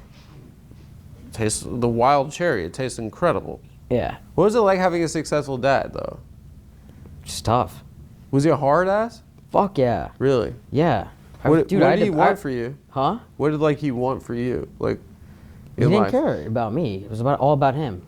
Ooh, Steiny, that's big words, bro. Steiny's dad, who took care of him, who sent him to wizard school when he was young to become a yo-yo master. This is what you're going to say about this guy. That he didn't care about you. He gave you everything, Steiny, so he didn't pay attention to you a little bit, man. Wouldn't you rather have all the fucking presents under the Christmas tree growing up? I know I would have. I would have liked to have had the PS fucking 2 and the 3, all the crazy different fucking games and Lego sets and all. Bro, if I had a rich dad, he could have not paid attention to me at all. I would have been totally fine. Be like, I'll let the nannies handle all the dad stuff. If you're rich enough, you can get your nannies to teach your kid how to be a man. If you're rich enough, you could do it. You could hire some butchy broad from fucking Bulgaria or something like that. She could teach your kid how to do the whole thing. Change a tire, how to fucking change the oil in your car, carpentry skills, taking out the trash, all the manliest shit that's supposed to happen around the house. You could learn if you're rich enough with nannies. You could do it all. You don't need to have your parents pay attention to you every second of the day. Excuse me. You saw that? Little sneeze action, bro. I almost didn't make it to that fucking sneeze button. Now, watch. Steiny trashes his dad like this. Watch what Adam does with that information. For you, like, he didn't care about me. It was all about him. But I was paying rent growing up. No, you weren't. Yeah, I was. Come on, that's not. It was a huge house. I had to pay rent, dude. I had to work. That was what I was taught. Tough love. Came home one time with a 3.8 GPA, and it wasn't. I have to make a phone call right now. I'm sorry. It's like a little. This is crazy, bro. I'm sorry, dude. Okay, look. So now Adam's fucking with Steiny even more. In the middle of him talking shit on his dad, he pulls out his phone and goes, I have to make a phone call right now. And Steiny's taking this as disrespect. Steiny's about to go, I'm going to make my own phone call. It's like a little. This is crazy, bro. I'm sorry, dude. Okay, you know what? I'm actually going to make a phone call, too. Don't worry about it, dude. No, I'm making a phone call myself. No. Hey, Adam, what up? Harvey, how are you? I'm good. How are you, Adam? I'm here with your son, Aaron. What the fuck? Adam calls his fucking dad. He calls Steiny's dad in the middle of the interview. Right after Steiny just got done going, my dad didn't care about me. All he cared about was himself growing up. I had to pay rent. We lived in a $10 million house. I had to pay rent when I was growing up as a kid. With what? Your allowance? This is what's crazy. Steiny probably was getting allowance from his dad and then had to pay rent to his dad with that allowance. So Steiny probably never lost any money throughout that entire exchange, right? And what his dad was actually doing was teaching him the value of money and how to be responsible with it. That's probably exactly what was happening. Steiny probably never lost an actual cent out of that. And the whole time he's paying rent to his dad. It's probably not how that worked. Like I said, his dad was probably just trying to teach him a lesson. And then look, your father goes out of his way to teach you the responsibilities of money without you losing money in the end. Mind you, probably while all this is going on, Steiny's dad probably has like an account set away for him, like a little trust fund type thing, gonna hook him up when he turns 18. It's like that's the point that you're using to say that your dad was a bad guy, is that he made you pay rent. Okay. That's, it's crazy is like when I graduated high school, because I didn't go to college right away, I actually had to pay rent to my mom when I lived there until I moved out when I was 19. So for the year that I lived there, I had to pay rent because I didn't go to college right away. So this is how that shit worked. When I was doing that, I actually had a job. And it was me who was actually losing the goddamn money. My mom never gave it back. I don't think that she was wrong in doing that. I don't think that she was a bad person for doing that. I mean, could she have made a couple better decisions growing up so that we had it better off? Yes. I would have liked to have had a rich mom who was a basketball lawyer like fucking Steiny's dad was. That would have been pretty cool. That would have been pretty awesome. So now Steiny's sitting there. He just gets done talking all this shit on his dad, who just, trying to raise him the way any man should, with a head on his shoulders. And Steiny's sitting there. Now he doesn't know what to do. Adam calls his dad right in the middle of the interview. What up? Harvey, how are you? I'm good. How are you, Adam? I'm here with your son, Aaron. Dad, you're a fucking loser. Let's get down to it. What do you make of his association with people that are kind of ushering in this era of fascism currently in this country? I'm not convinced that they're ushering fascism in. I think that Aaron has a good head on his shoulders, and I think that he's trying to do what's right for the country, and he feels this is that. a classic and I think lawyer that his heart is in the right place. Shit. You're unreal. He has access to somebody who's a decision maker, and if you have that access and you want to try to do the right thing in your mind and have influence upon that decision maker, what better person would you want than Aaron? It's true.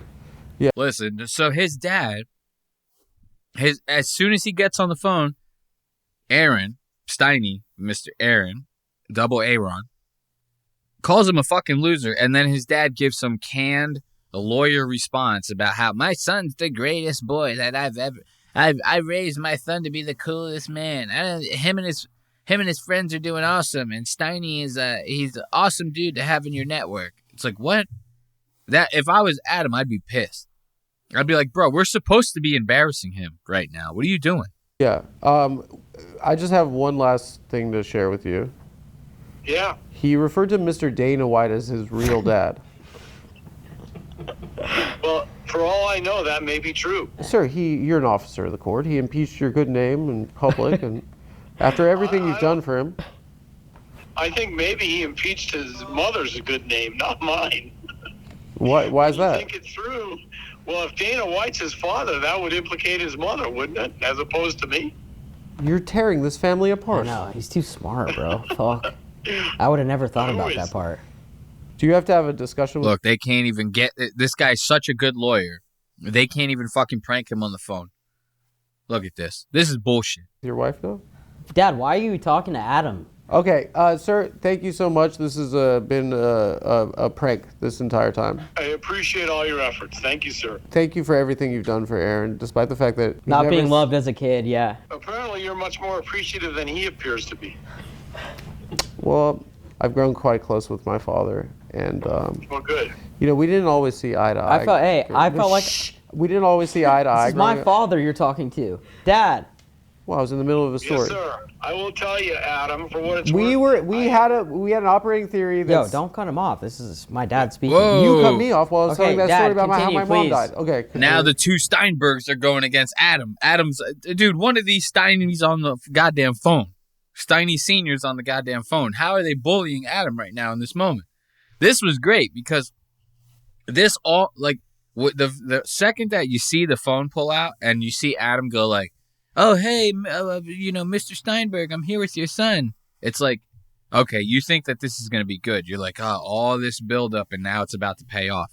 And it just blows up in Adam's face. Steiny's dad does nothing to embarrass him. And then now Steiny and his father are bullying you on the goddamn phone. This is my dad speaking. You cut me off while I was telling that story about how my mom died. Okay, continue. So what I was going to say, Adam, just for the record. All right, hurry up. 100. Give me my 30 seconds of fame, please. He has a good heart, and he actually, let me correct you, he is a good man. He's a man you should be proud of. I am, very much so. So what's up with you? All right, dude. All right, we're good. Okay. Anyway, I'll talk to you later. Thanks, Harvey. I'll call you after. Okay, bye. Anyway, let's get back to the interview. I love that, dude. You got to give it up. I mean, good effort on Adam's part, right?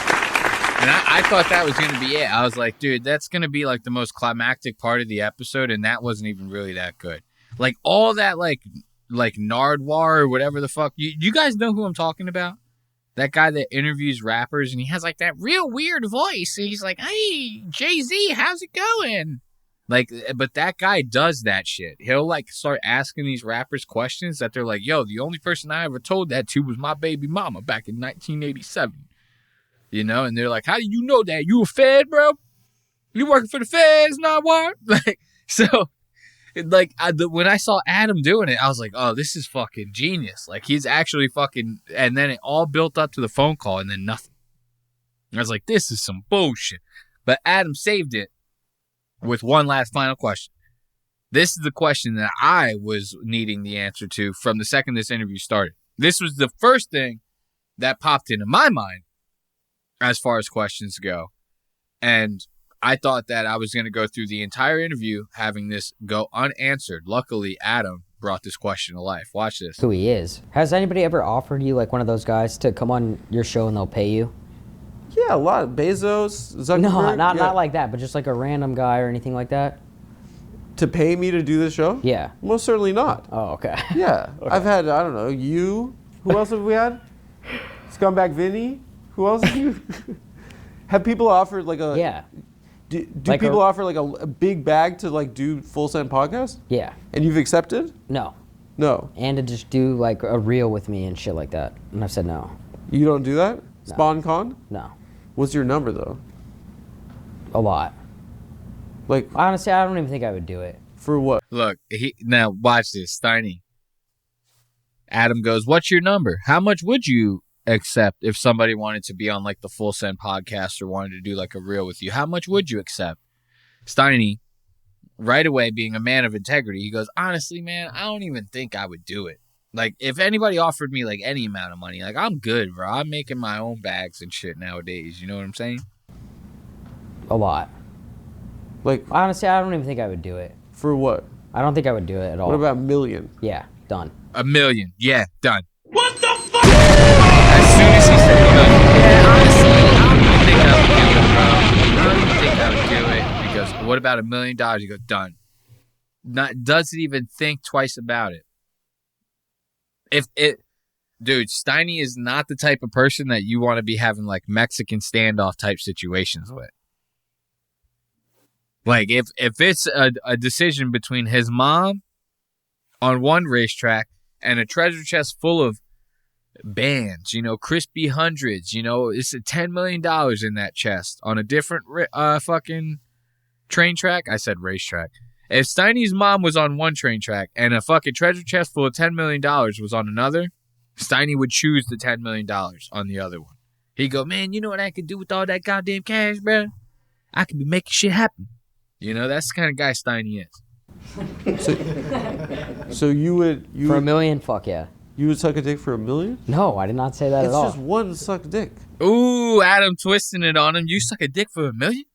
I love that. I like how Adam pulled this one off on him. Because it was very smooth the way Adam did that. Like, you wouldn't even... I don't even think Steiny, like, almost didn't pick up on it. You don't do that? No. Spawn con? No. What's your number, though? A lot. Like... Honestly, I don't even think I would do it. For what? I don't think I would do it at all. What about $1 million? Yeah, done. So you would... For $1 million? Fuck yeah. You would suck a dick for $1 million? No, I did not say that at all. It's just one suck dick. No. It's $1 million. I can't do that. Would you do it? Yeah, it's for $1 million. You do it for $1 million bucks. That's your price. What? We could actually probably find someone out there that would do that. No one's gonna give you $1 million that suck their penis. I think someone would pay me that if they could film it. Then how I think does it change your life if you suck one penis for $1 million? Well, is it filmed or not filmed? I don't know. I don't think so. If it's filmed and they can take that out there, then for porn, yeah, then they could probably make it back. I don't know if I would do porn. See, now Steiny's doing OnlyFans logistics in his mind. He goes, $1 million in OnlyFans. It's like someone will pay $1 million for a dick suck because they'll probably make like 10 million just based off of like the ads that they'll make off of the views on the videos, and then they'll post it to like Pornhub, X videos, X and X, and all these other websites, and then they'll end up tripling their investment. So I think it's totally possible. He's doing like all this OnlyFans math in his mind. He knows exactly. He goes, somebody's paying for that $1 million dick suck. Porn in general, but no, like I wouldn't. I've already thought about it. Yeah, but like if it's just one penis suck, I don't think it changes anything other than the fact that I have $1 million. Would you suck a penis for $2 million? No.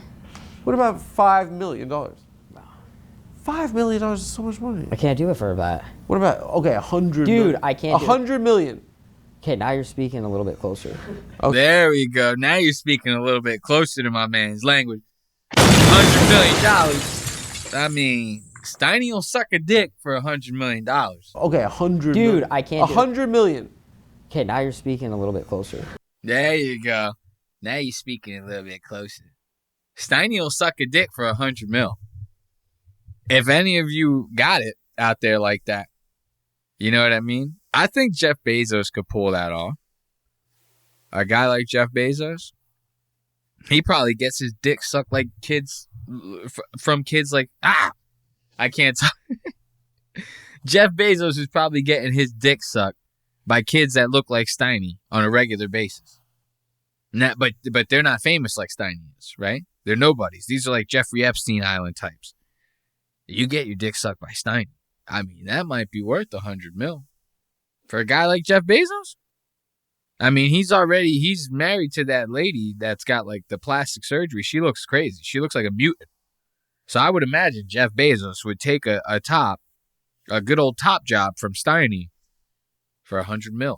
I think it'd be possible. I think we can make it happen. And you already heard it from Steiny right here. Now you're talking a little closer to my language. What about, okay, 100 Dude, million. I can't 100 million. Okay, now you're speaking a little bit closer.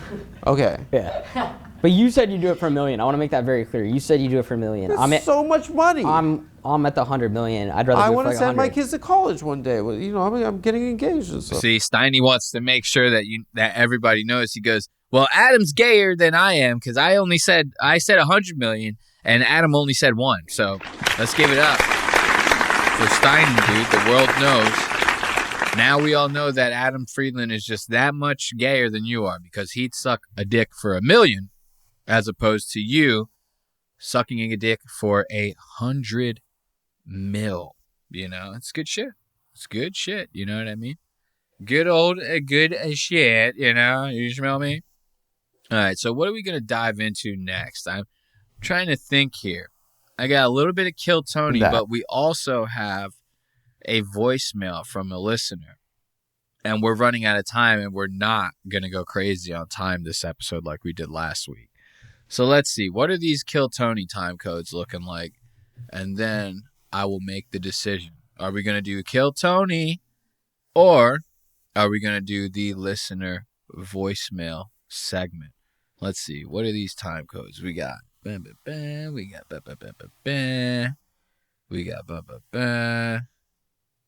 We got... Yeah, I mean, we could do a little bit of Kill Tony. We're going to have to blast through this Kill Tony, dude. This one's going to be quick. So we're going to skip Tony's intro. You can see his gay outfit later on. You know what I'm saying? I want to start with David Lucas. Dude, David Lucas, they always start Kill Tony. They don't start with the bucket pool. They start with the regular, right? Tony will be like, oh, this is Cam Patterson coming out to start off with a minute. These are one of the regulars. They're killing it. You know what I'm saying? Or he'll bust out, what's the guy? Martin Phillips. He'll do the regular opening spot a lot of times. He comes on stage all, wow. He says, I'm doing comedy. Guy fucking reminds me of like that weird scientist from The Simpsons. If he had like cerebral palsy or some shit. So David Lucas is the regular that's starting out this episode with his minute. Minute bombing like crazy, right? And what's the topic of this bomb?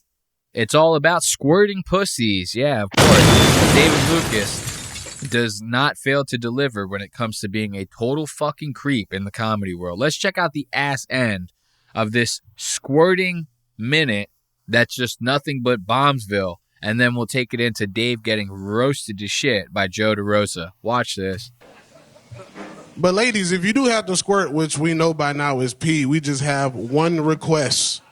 Just please hydrate. You know what I'm saying? Drink some fucking water, because don't nobody want that mimosa-ass piss you hoes be having. That shit be strong as hell, like mixing Clorox with Fabuloso. I gotta wear goggles to eat your pussy, bitch. All right, that's it. Thank you. David Lucas. David Lucas, really phoning it in. Yeah. I just look at this gay nigga and start laughing. Who, me? Nigga, your head too big to be gay. David, don't you find that the squirt dilutes the barbecue sauce stains that are already on the mattress? Hey, yo, what the fuck? Yo, Joe DeRosa fucking coming in quick, bro. Joe DeRosa coming in quick, dude. Everybody, look at Tony dying over there. Joe DeRosa with his weird-ass New York. Hey, don't you think that the squirt, like, kind of dilutes the barbecue sauce stains that you have all over your bed sheets, man? You fat fucking bitch. Tony's losing his goddamn mind. Tony's losing his mind off of that one. Listen to Joe wrap up the joke. Joe finishes it off real nice. Joe finishes Dave off real nice. Watch this. I mean, she's doing you a favor. Joe DeRosa, big head bitch. When you eat a bitch out, your forehead gonna be giving her tongue kisses.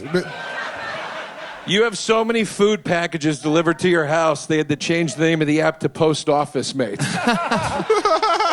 Boom, roasted. Got him. You look like you got a football helmet on, nigga. Shut the fuck up.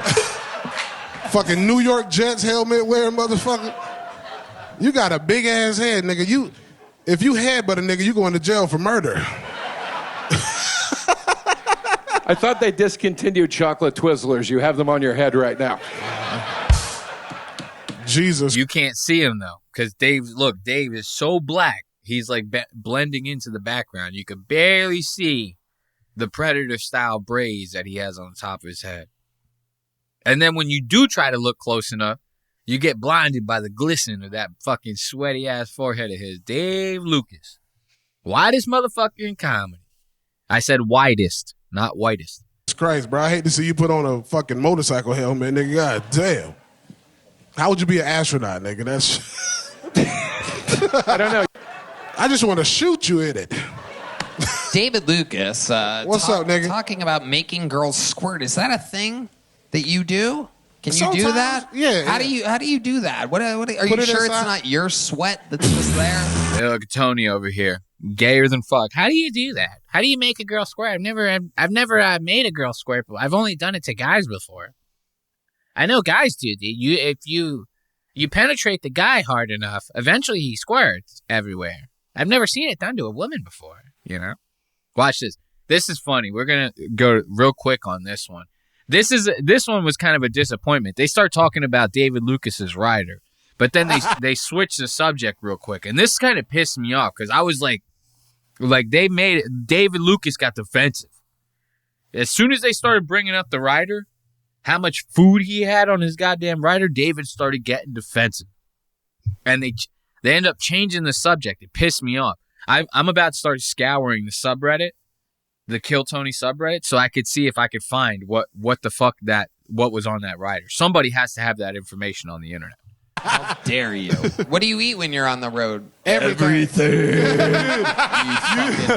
You should see the rider when in the group chat. Everyone gets their order. You should see this motherfucker. Oh, please tell. Please give me the fucking Wait, hot tea. fuck, I wish I had my phone. Nigga, the fucking crazy... Russian that killed Apollo Creed is trying to roast me. Look, he's trying to change the subject on him. The Russian that killed Apollo Creed. Shut the fuck up. We all want to hear about that rider, bro. We want to see. Ari's making such a big deal out of it. He's like, dude, if I had my phone, the fucking text that I could show you, the Bible that this guy sends when he puts in his rider request. For those of you who don't know, a rider is like when you have some sort of performing act that's touring, that's going from venue to venue. They do this with like rock stars, comedians, singers, songwriters. If you're some sort of like performing, touring act and you're working specific venues like that, more than likely with like a touring company, like a tour managing company, each venue will ask you like, what's on your rider? Your rider is like the one thing. You have a list.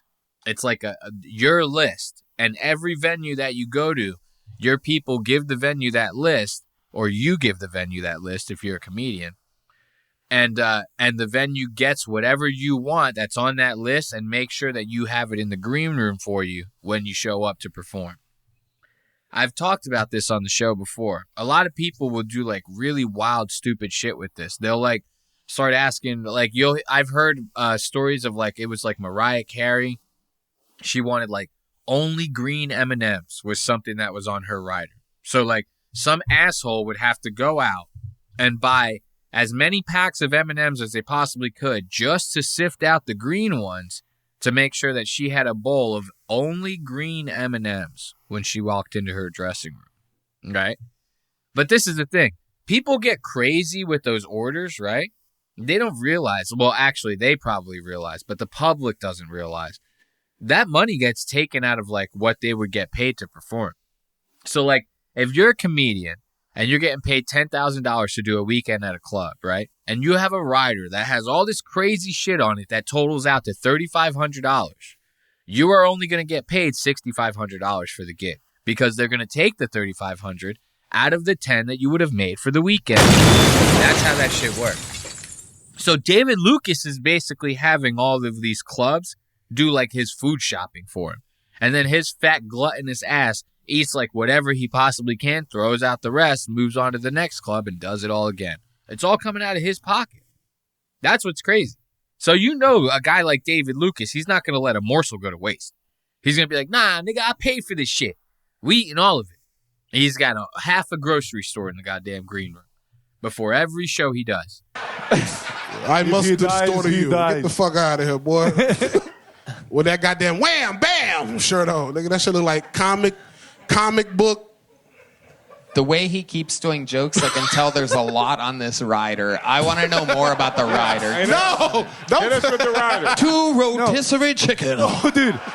Look, now Dave in the background, he goes, no, don't talk about the rider, please. He's like, I got kids, man. I got kids. Don't talk about my rider like that. I'm trying to fuck bitches on the road. If they end up hearing that I have half a fucking, like, dude, Dave Lucas is the type of person I could see that he wants a Euro machine in his, you know, how they have the meat, like when you go to a Euro place, like a Greek restaurant, they have the meat spinning on the stick and they slice it off to make you a Euro. Dave wants that whole shit in every fucking green room. I could see it. 3 packs of watermelon Kool-Aid. The producers are like, this is not an easy rider. It literally just looks like a list of stereotypes. 1 CD burner. This guy's got one hell of a chicken bucket list. 1 fire detector with no batteries.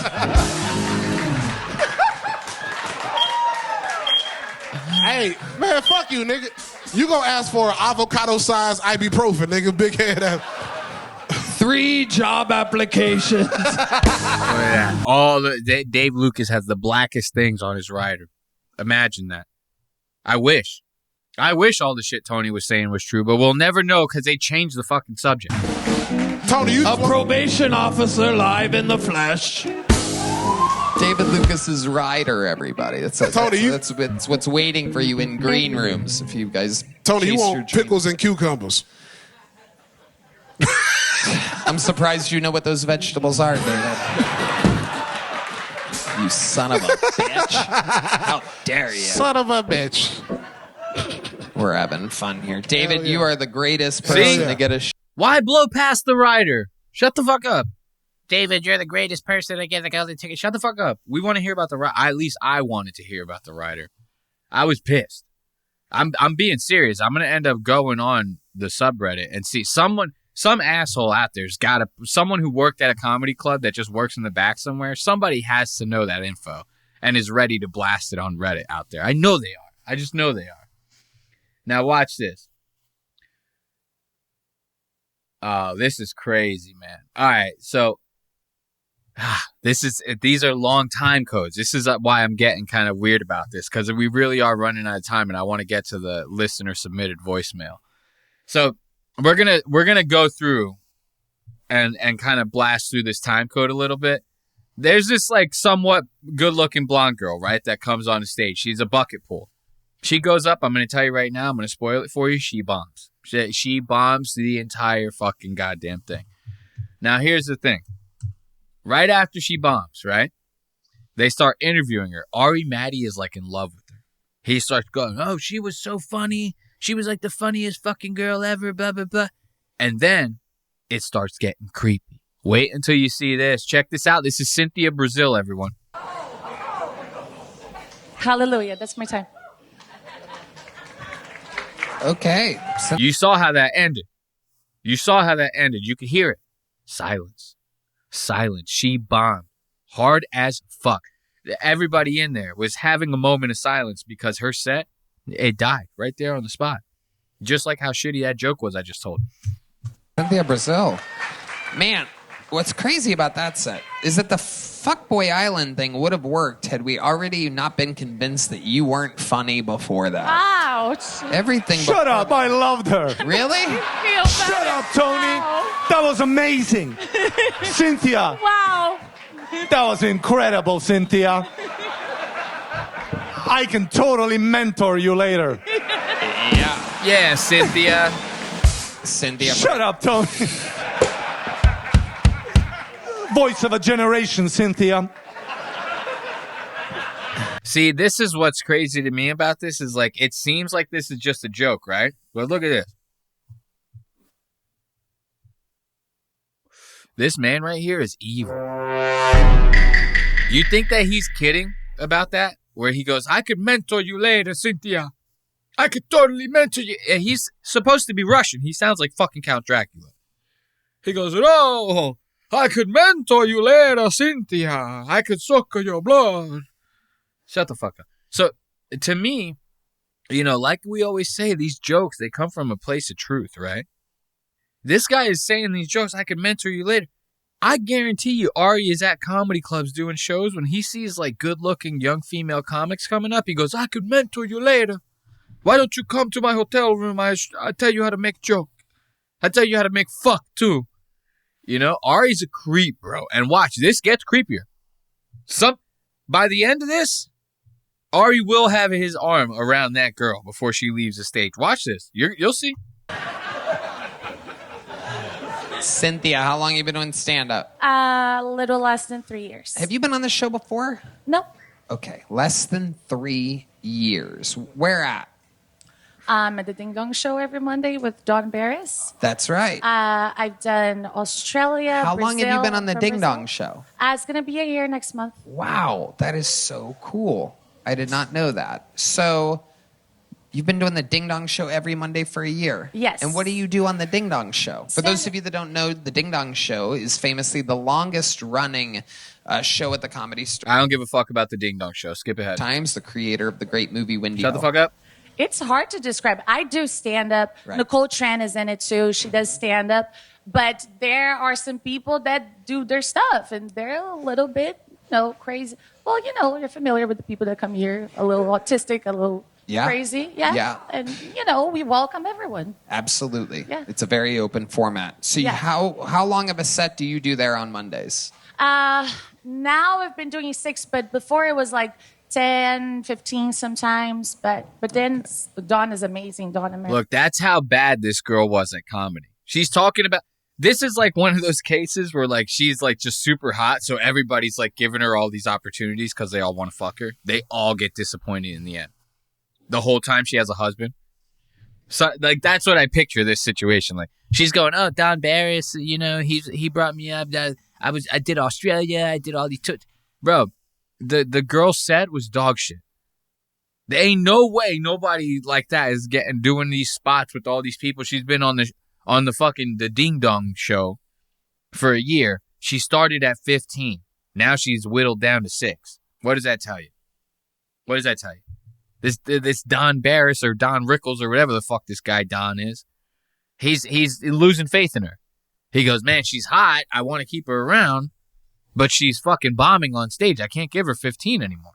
We have to whittle this down a little bit. We give her 6, We'll let her go at 6. And if she keeps wearing short shorts, we won't whittle it down to 4. We might bring her down to 4. She keeps wearing those short shorts. When she comes and does the sets, we'll keep her at 6. That's what this is saying to me. And Arri Matti is loving it. He's another one who's going to fall for the trap.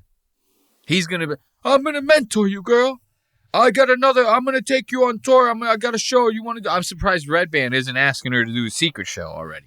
Mary Jane, so it's been really good to be over there, learning from them and all that stuff. How many spots a week? Do you live in LA? I do. And so, like, you get out a lot and do spots, open mics and stuff? I do, yeah. I did, like, a mini tour in Florida with Phil Medina and Jason Schuster. I did East Coast. I've done Australia, How do you make money? Let her finish. Let her finish. 2 shots of whiskey in the green room. What would have happened if you would have done 3? Go ahead, my angel.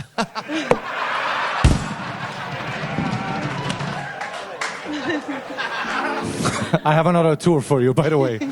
Look at that. That got a little creepy. It went from funny and cheeky to now creepy. Like when he did the whole like, let her finish. And then he goes, continue, my angel. That was like kind of cute. It's kind of cheeky. We get the point of it, and you made a light little joke out of it. It was right there. That was acceptable. I'll take that. But then to push it and go, I have another tour for you, by the way. I bring you on tour so that I can fuck you in every city. Yeah. What are you doing?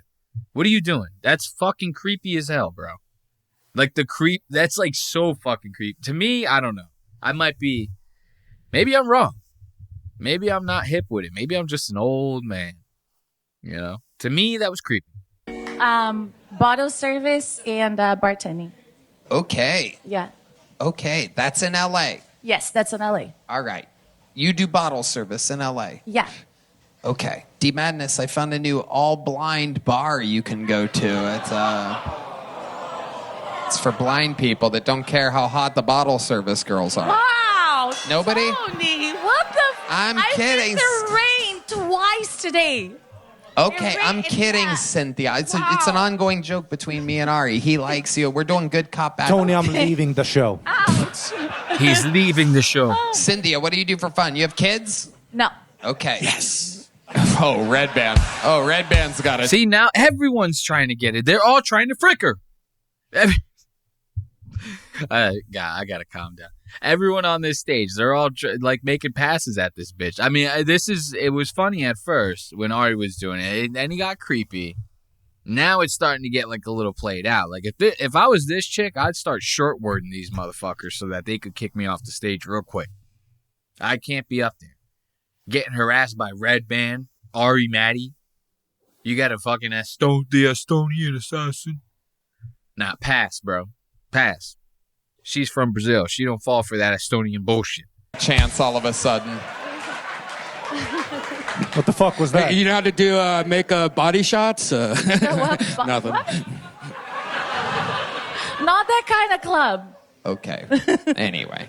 Cynthia, what do you do for fun? I don't know. I don't go out as much now because I'm at a concert venue like 3 times a week. So just, hiking, go to the gym, go to the movies. I started with acting before I... Did you ever do any acting? Yeah. What did you play? Well, there's a lot of credits on IMDb.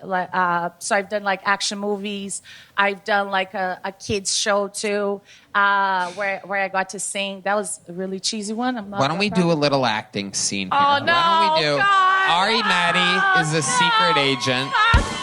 Yeah. Arri Matti is a secret agent, and the only way you're going to let her out of the interrogation,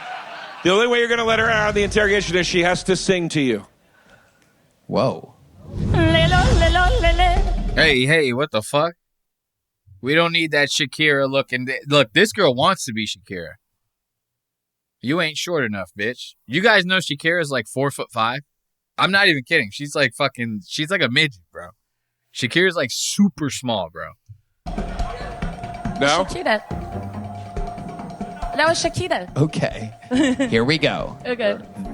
Ladies and gentlemen. Look at Ari creeping. This summer. Creeping. What happens when an Estonian secret agent has to interrogate a blonde chick? Look, here's the thing. You don't got to get up out of your seat for that role. You don't have to do it. You could have sat right here in this nice little chair and been like, "Hey, you blonde lady, I'm a secret agent and I need you to answer these questions." Why are you getting up like this?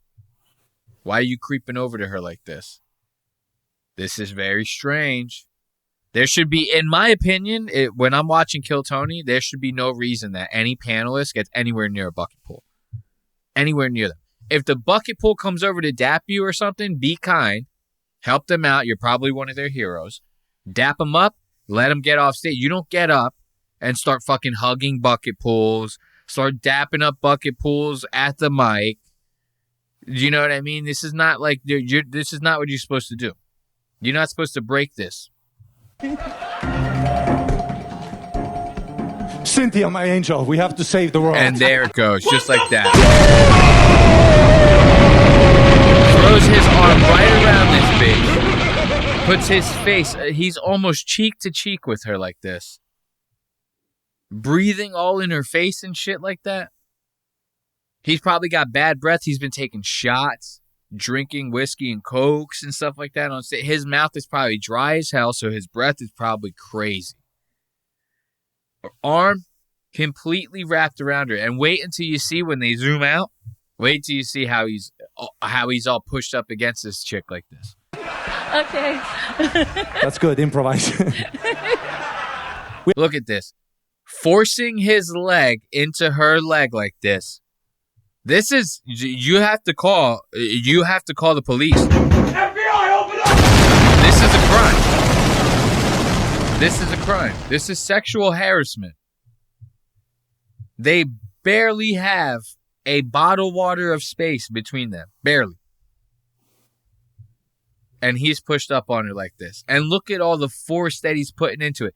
He's leaning all of his weight into this chick. And she's uncomfortable as fuck. And look at her body language. Watch her body language this whole time. Watch it. We have to save the world, Cynthia. And for this to happen, to stop the nuclear attack on America. Look at, this is it. Look. See how she's like arching her back a little bit and pushing her waist away from Arri? See that? Pushing her knees forward so that's what's pushing against Ari's leg.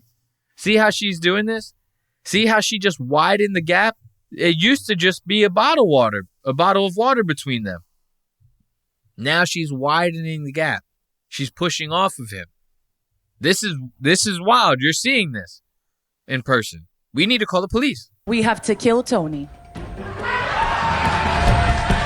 That's good acting. That's good improvising right there.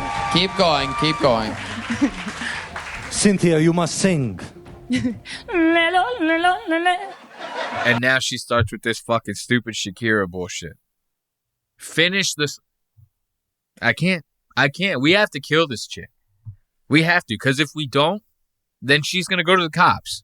And our precious Arri Matti is going to end up going to jail for sexual harassment. And then he's not going to be able to do stand-up in America anymore. They're going to deport him. They will deport him off of this. And then imagine being on the sex offender registry in Estonia. They probably stone you to death out there. You know what I mean? You go into one of those third world Russian countries like that. They probably throw you into like a cage with a polar bear. Say good luck. Throw some red meat in there. Have fun. Whoa. It's Shakira's That didn't help. grandmother. Hips don't lie, but men do. I called you man. Most people call you gay. I was respectful. Okay, men all right. do. Very good. I can't understand any. Scene's been over for 45 seconds now. Arri still has his arms wrapped around her. Let's give it up, dude, for Arri, because that's some next level creep shit right there, bro. I love that. We're going to finish out the Kill Tony segment with a visit from a special guest. All right? This is going to be a very special visit. Before I tell you about the visitor, I got to give you some context because we don't have time to jump into all the time codes. So there was this very fat comedian guy, a bucket pool that went up there. Fat fucking greasy looking ass motherfucker, right? He gets up there and he bombs. This typical bomb, you know, it's just sometimes the bucket pools bomb. But during his interview, the guys loved him. They thought he was the funniest fucking guy. Only problem was he had a lot of traumatic stories. Telling stories about how he suffers from all these different brain injuries because his mom used to beat the shit out of him when he was a kid.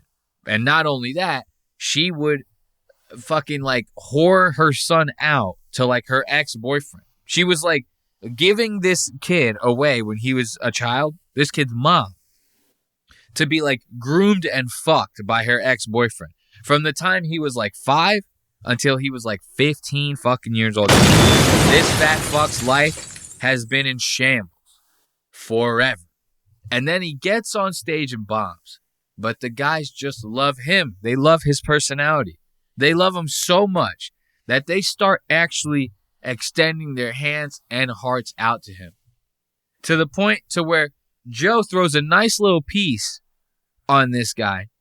And then Tony gives him a very special, warm, welcoming gift right after. Watch this. Joe DeRosa. And I mean this, dude. I mean this, dude. You're a funny fucking dude, man. You bring a lot of joy to a lot of people. You have light in your fucking heart. You got light in your soul. I know you're battling some past demons. I know it's rough, but I'm going to tell you what Jim Jeffries said to me when I was at your spot in the game and I was struggling with mental shit. He was like, brother, reach out to me any fucking time and I'll talk to you about that shit.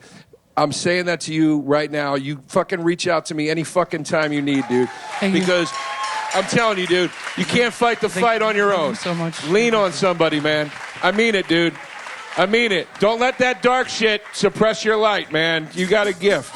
Joe DeRosa's like, bro, you hit me up, man. You ever feeling down? I'll make you a couple sandwiches. I'll fucking hook you up with the fucking granddaddy sandwich. It'll brighten your day, dude. You come on down to my sandwich shop. I'll give you 2-for-1 deals. Only on Wednesdays, though. And one more exciting thing, JP. Normally we give away spots. We've given away jobs on this show before. This is the first time ever that this has happened. JP, your mom and you mending that relationship, it's unbelievable to me to find out that you had a mom who, at least back then, was so out of it and didn't get you that tonight, for the first time ever, right now, I'm giving you a new mom. Ladies and gentlemen, it's Joy Hinchcliffe, everybody. Kill Tony legend. Whoa! Give him a hug. Whoa! JP Hinsdale. Stupid body. Whoa, what the fuck? What the fuck? Oh my God! This is Tony's big gift to this fat fuck. This guy just got done telling us the most depressing shit about his life. Joe DeRosa offers him a lifeline, goes, hey, man, I'm famous. I've been on Joe Rogan. I haven't been on Joe Rogan, but I'm friends with Joe Rogan. And I make sandwiches here in Austin, bro. I got shit going on. And even with all that shit going on, bro, you reach out to me, bro. I'll talk to you. I'll make you sandwiches, bro. That's a very nice gesture to say something like that. As a famous person, you do that to a non-famous person, that's a nice gesture. Because that makes them feel seen. That makes him feel very seen, coming from a guy like Joe DeRosa. And Joe DeRosa is a fucking nobody. But to that guy, he's a somebody, you know? And that probably means a lot to him. So Tony goes, well, Joe can't be the only one to give this guy gifts. I got to give him a gift too. What does Tony give him? A hug from his fucking old, ugly, decrepit mom. That's what. Hey, yo, what the That's fuck? what he gives him. A hug from his old ass, decrepit mom. Tony goes, Joy Hinchcliffe, get out here. Come and join us on the stage. Give him a hug. J.P. Hinsdale, stupid bottle of water. Go give him a hug. Go give him a hug. J.P. Hinsdale. The bottle of water. She needs to stay hydrated while making an appearance on stage. You are now. And the fat guy was wet, bro. He was wet.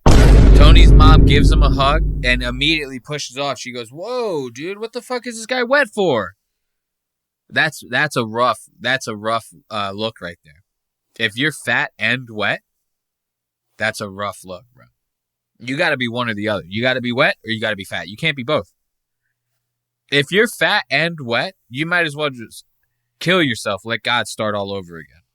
You know, see if he gets it right the next time. You can't do that. You know, so Tony's mom, she's disgusted with this. Right? She wants nothing to do with this. She has no idea what the fuck she's even doing. You could see it. She goes, as soon as Tony's like, go and hug her. Or go and hug this fat guy. Tony's mom's like, what? What's happening here? She's like, I don't even know what's going on. J.P. Hinsdale. The bottle of water. She needs to stay hydrated while making an appearance on stage. You are now, I hereby bestow you, J.P. Hinchcliffe. Welcome to the family, J.P. Thanks, brother. My mom will literally talk to you anytime you need a mom to talk to. She's 78 and bored out of her mind, and I'm way too successful and fun to talk to her. Look at that. Tony making his mom feel like a total piece of shit. Look at her face. She's like, yeah, my son never talks to me. He never he put me in this home. He said it was nice, but the nurses are hitting me at night. And this is one of the rare occasions that I get out of the home to actually visit my rich son who doesn't talk to me anymore. And now he's treating me like a whore. He's treating me like a whore. He's offering my hugs out to fat men. Imagine if Tony was like, you know how sometimes when they do these Kill Tony things, they get like a fat loser on there, right? And Tony will be like, when's the last time you kissed a girl? And they'll be like, I've never kissed a girl. And Tony will be like, you know what? We're going to get some fat, ugly bitch from the audience to kiss you right now. And then some girl comes up and kisses him. Imagine he did that to this guy, this J.P. Hinsdale, this fat fuck. He goes, yeah, when's the last time you've been kissed? And then he calls up his mom, Joy Hinchcliffe. He goes, hey, Joy, why don't you go over there and give him a kiss? Huh, Mom? Why don't you go over there and give him a kiss? As a matter of fact, Mom, why don't you fuck him after the show? Yeah. Then you can be my stepdad, JP. Right after that. So now, look, he's making his mom feel like shit. She's 78 and bored, and she'll literally talk to anybody. I'm too famous and successful to talk to her anymore. You say that about your own mom? Like, if you want to be like that towards your mom, you have to do that before you get famous. You have to cut her off when you don't have nothing. You can't do it when you're famous. You can't go, thanks for taking care of me my whole life. Now that I got it good, fuck off. You can't do that. That's fucked up. Now you can talk to her. She's free literally every hour of the day. There she goes. Joy Hinchcliffe, everybody. 78. My mom visiting from young. Now, look, dude, look at this. She starts, look at her face, bro. I know I'm pausing it a lot. Trust me, there's a payoff. Look at this. Look at her face. He starts saying, like, he goes, my mom is a fucking old bitch. She's bored. She talks all day long. If you want to talk to her, you can call her. Because I'm so sick of her calling me. I can't take it anymore. She's like starting to cry. She's like, oh my God, look at all this stuff. My son, he has this big show. He's famous. He's friends with Joe Rogan. You know? She's like on the verge of tears, right? He's saying all this shit to embarrass her. She's on the verge of fucking tears. Watch what she does. She pulls this move on Tony. I was like, bro, I'm surprised this bitch is still alive. Tony actually might have killed his mom after this show just because of this one move. Because that's the kind of guy Tony is, man. Check this out. Town, Ohio. Okay, there you go. Get off the stage now. Here's a little joke book. There you go.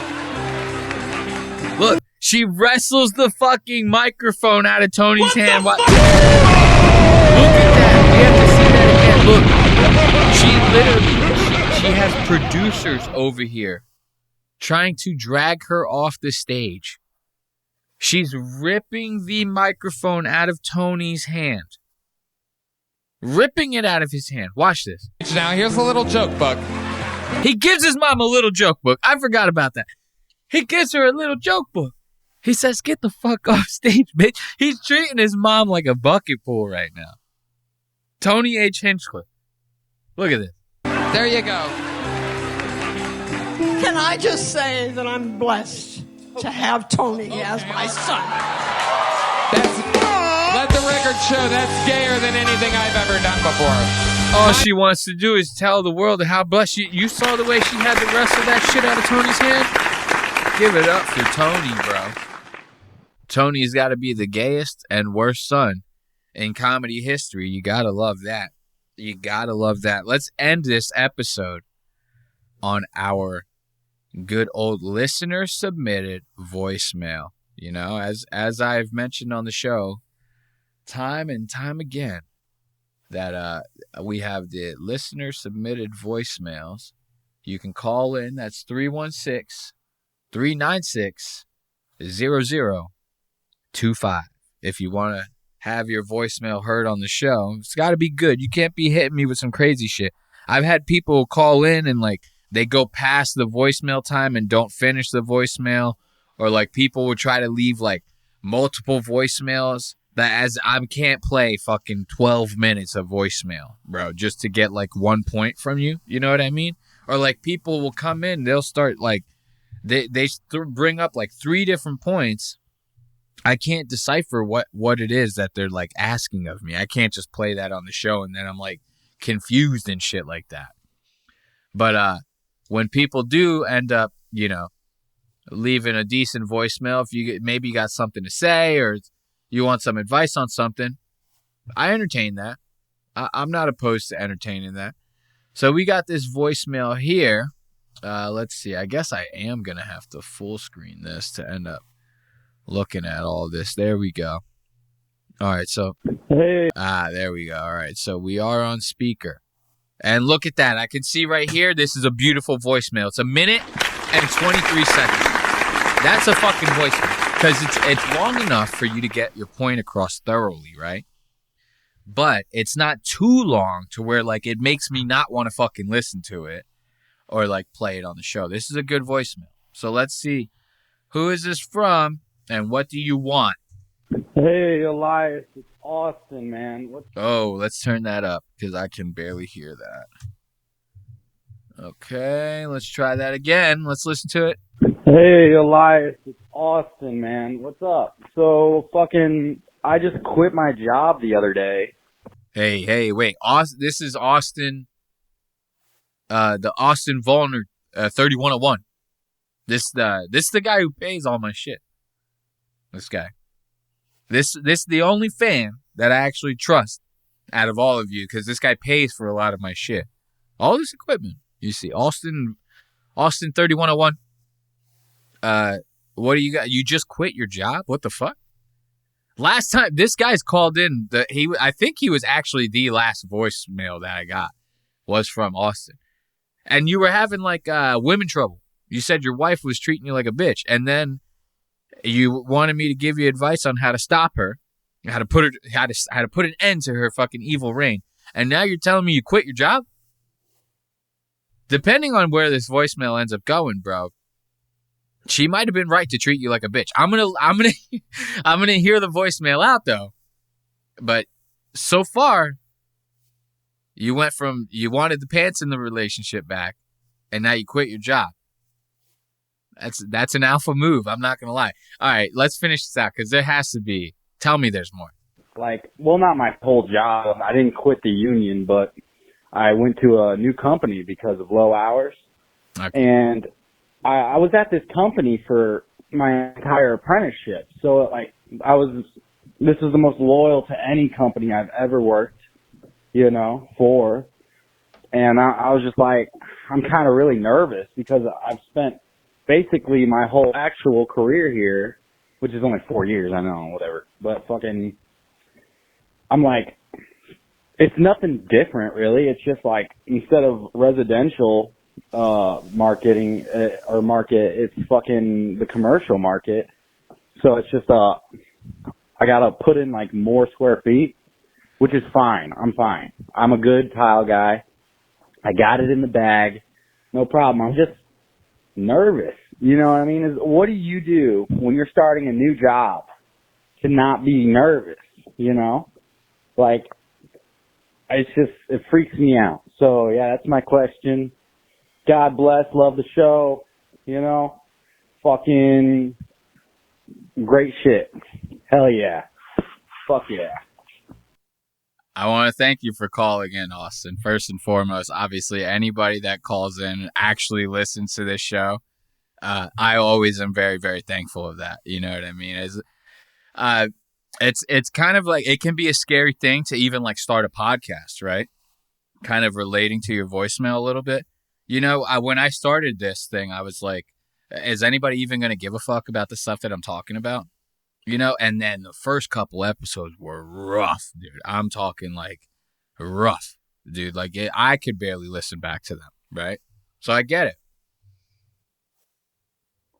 I think anyone starting anything new, whether it's like a job or a new endeavor, is going to make them feel like a little bit nervous. It's because you're stepping into like the unknown. And that's something all throughout the history of man has been a little bit scary to us, right? People they get a little nervous. They get a little anxious about what they don't know. And just like you said, it's not that you don't know the job. You just don't know this new company that you're going to work for. And I can actually relate to this on like a lot of different levels, dude, because I recently just started a new job, like a couple of months, maybe like 4 months ago, something like that. But not only did I start a new job with a new company, I started a new job in a completely different industry. So it was a very, very big change. I'll give you some context to that. So when I first started this show, I was just a forklift driver.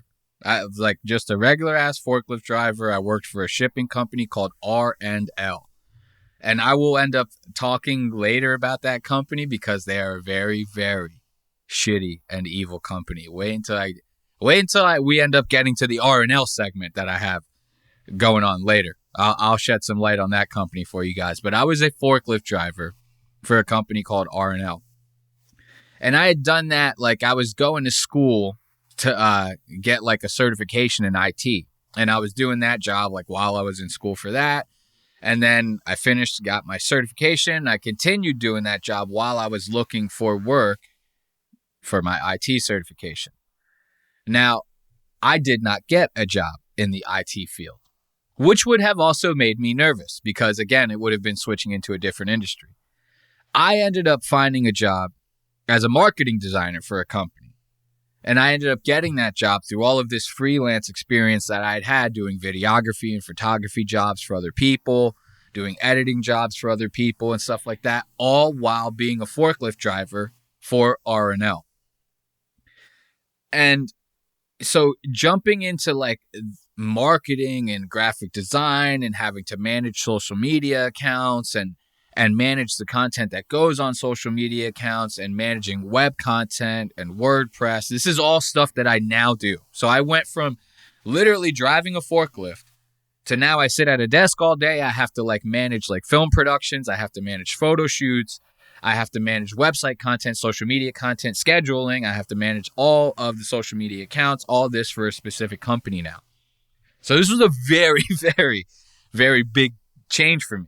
I had done all of those things in individual cases doing freelance work, but none of them were all wrapped into one job that I had to actually do for a consistent paycheck for a company. So needless to say, I was pretty fucking nervous.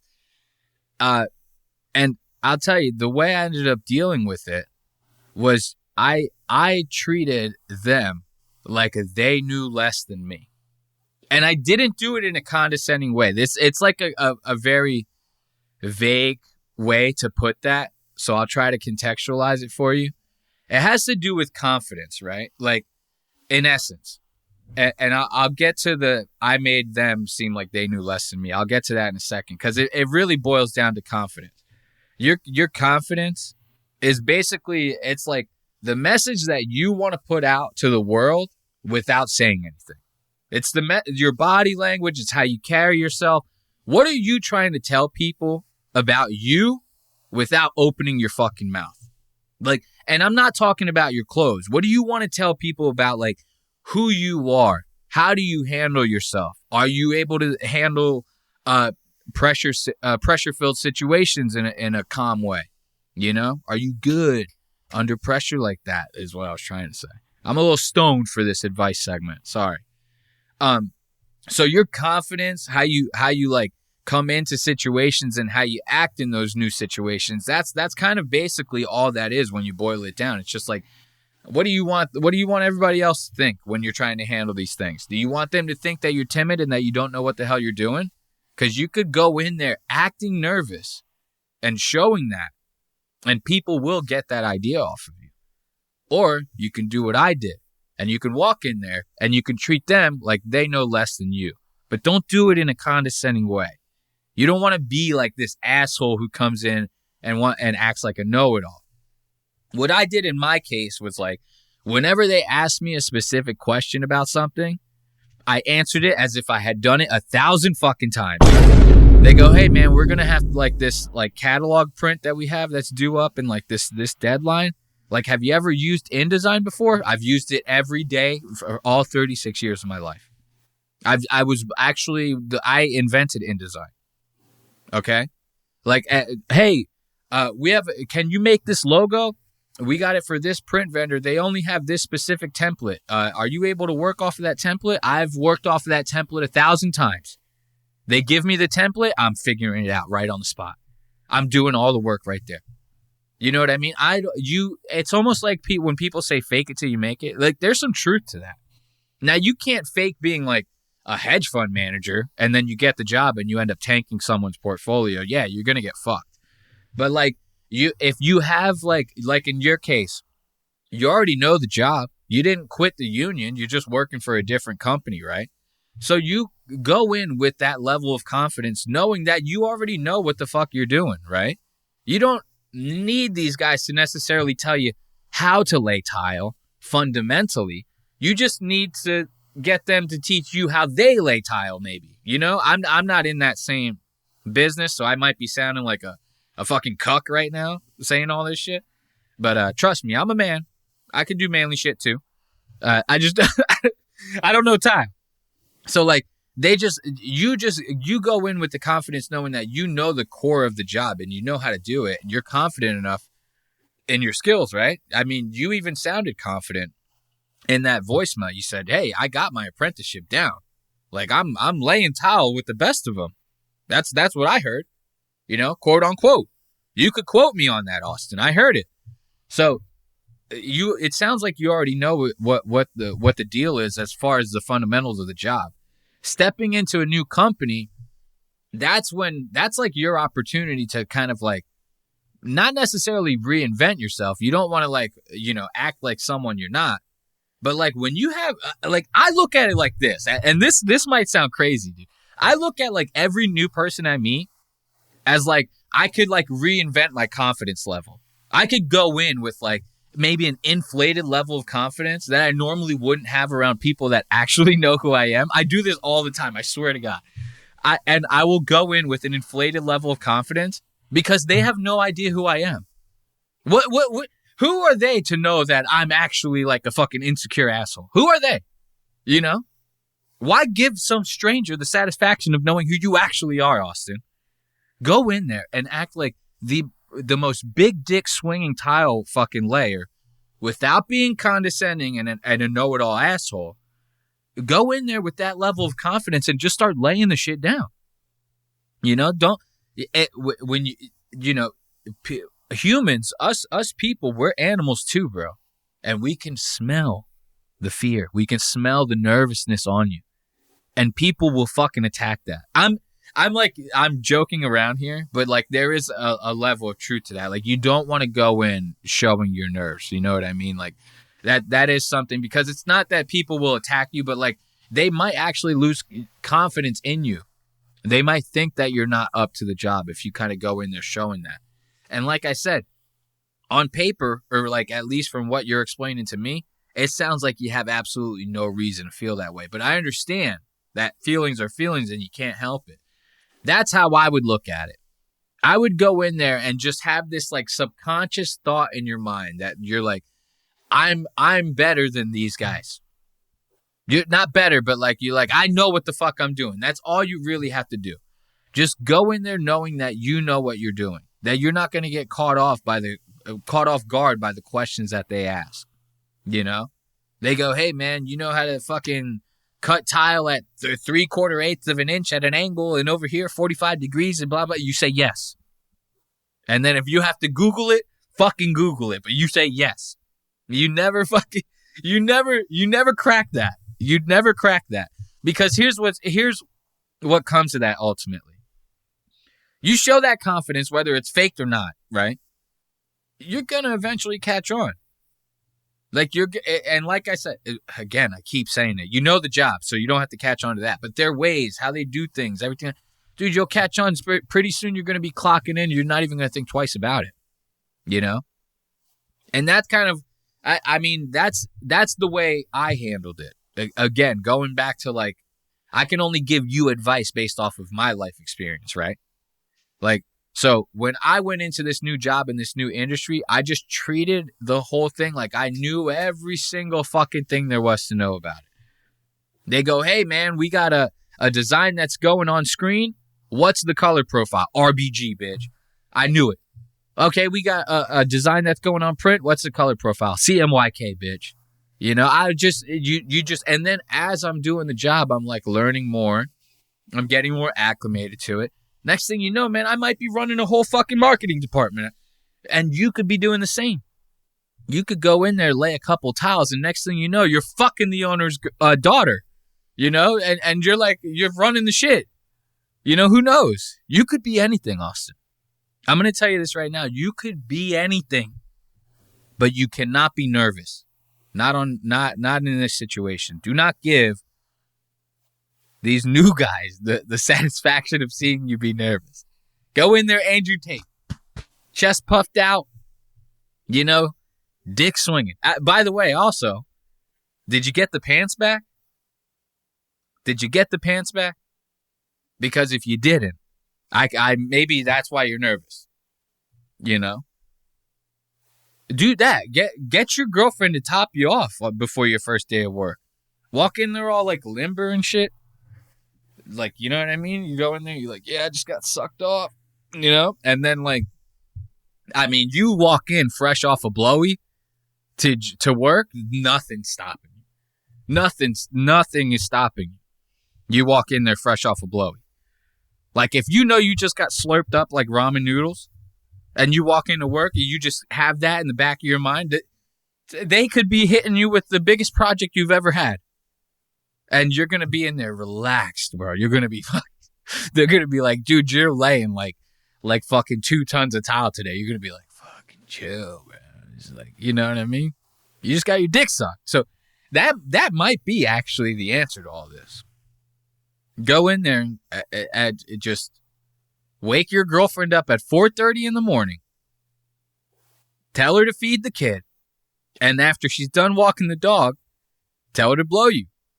Make sure you're nice and good before you have work that day. The first day of work at this new job. And dude, you're going to be walking in there. I'm walking on sunshine. Oh, no one's going to fuck with you. You're going to be fine. I truly think that you're going to be fine. If you take 2 of those and then call me in the morning, you'll be okay. So I think that'll end up doing it. for this episode of Lost Aux Media. Let's get a little bit of that music playing, right? And then we're going to just be, saying our good old goodbyes to you guys. Going back to that call-in segment, make sure you call in and leave some voicemails for the show if you want to get some shitty advice like Austin just got. That's going to be area code 316-396-0025 to call in and leave your voicemails. As always, I had a lot of fun with you guys on this very, very casual Wednesday, talking about some of the finest jamokes across the internet's comedy and podcast circuit. Very, very interesting call in. I gotta say, I'm like thinking back about the advice that I gave, and I'm like, dude, one of these days somebody's gonna like call in like that, and they're gonna like actually jump off a bridge. I'm sitting here like going like, get your girlfriend to suck your dick before you go into work. It's like somebody's gonna be like, dude, this guy fucking sucked. No.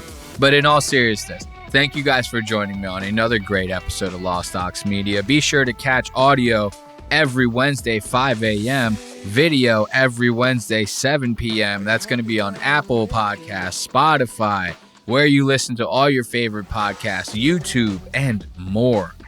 Until next time, goodbye and good luck. I'll see you later. I know I've made mistakes. Can you give me one more chance? Look me in the eyes, we both here until the end. I want you on my side, I won't let you out my sight. We both know I won't go, I won't stop until you make me go. You're playing with my every move. Just kick me off the floor. Pick me up, I beg you.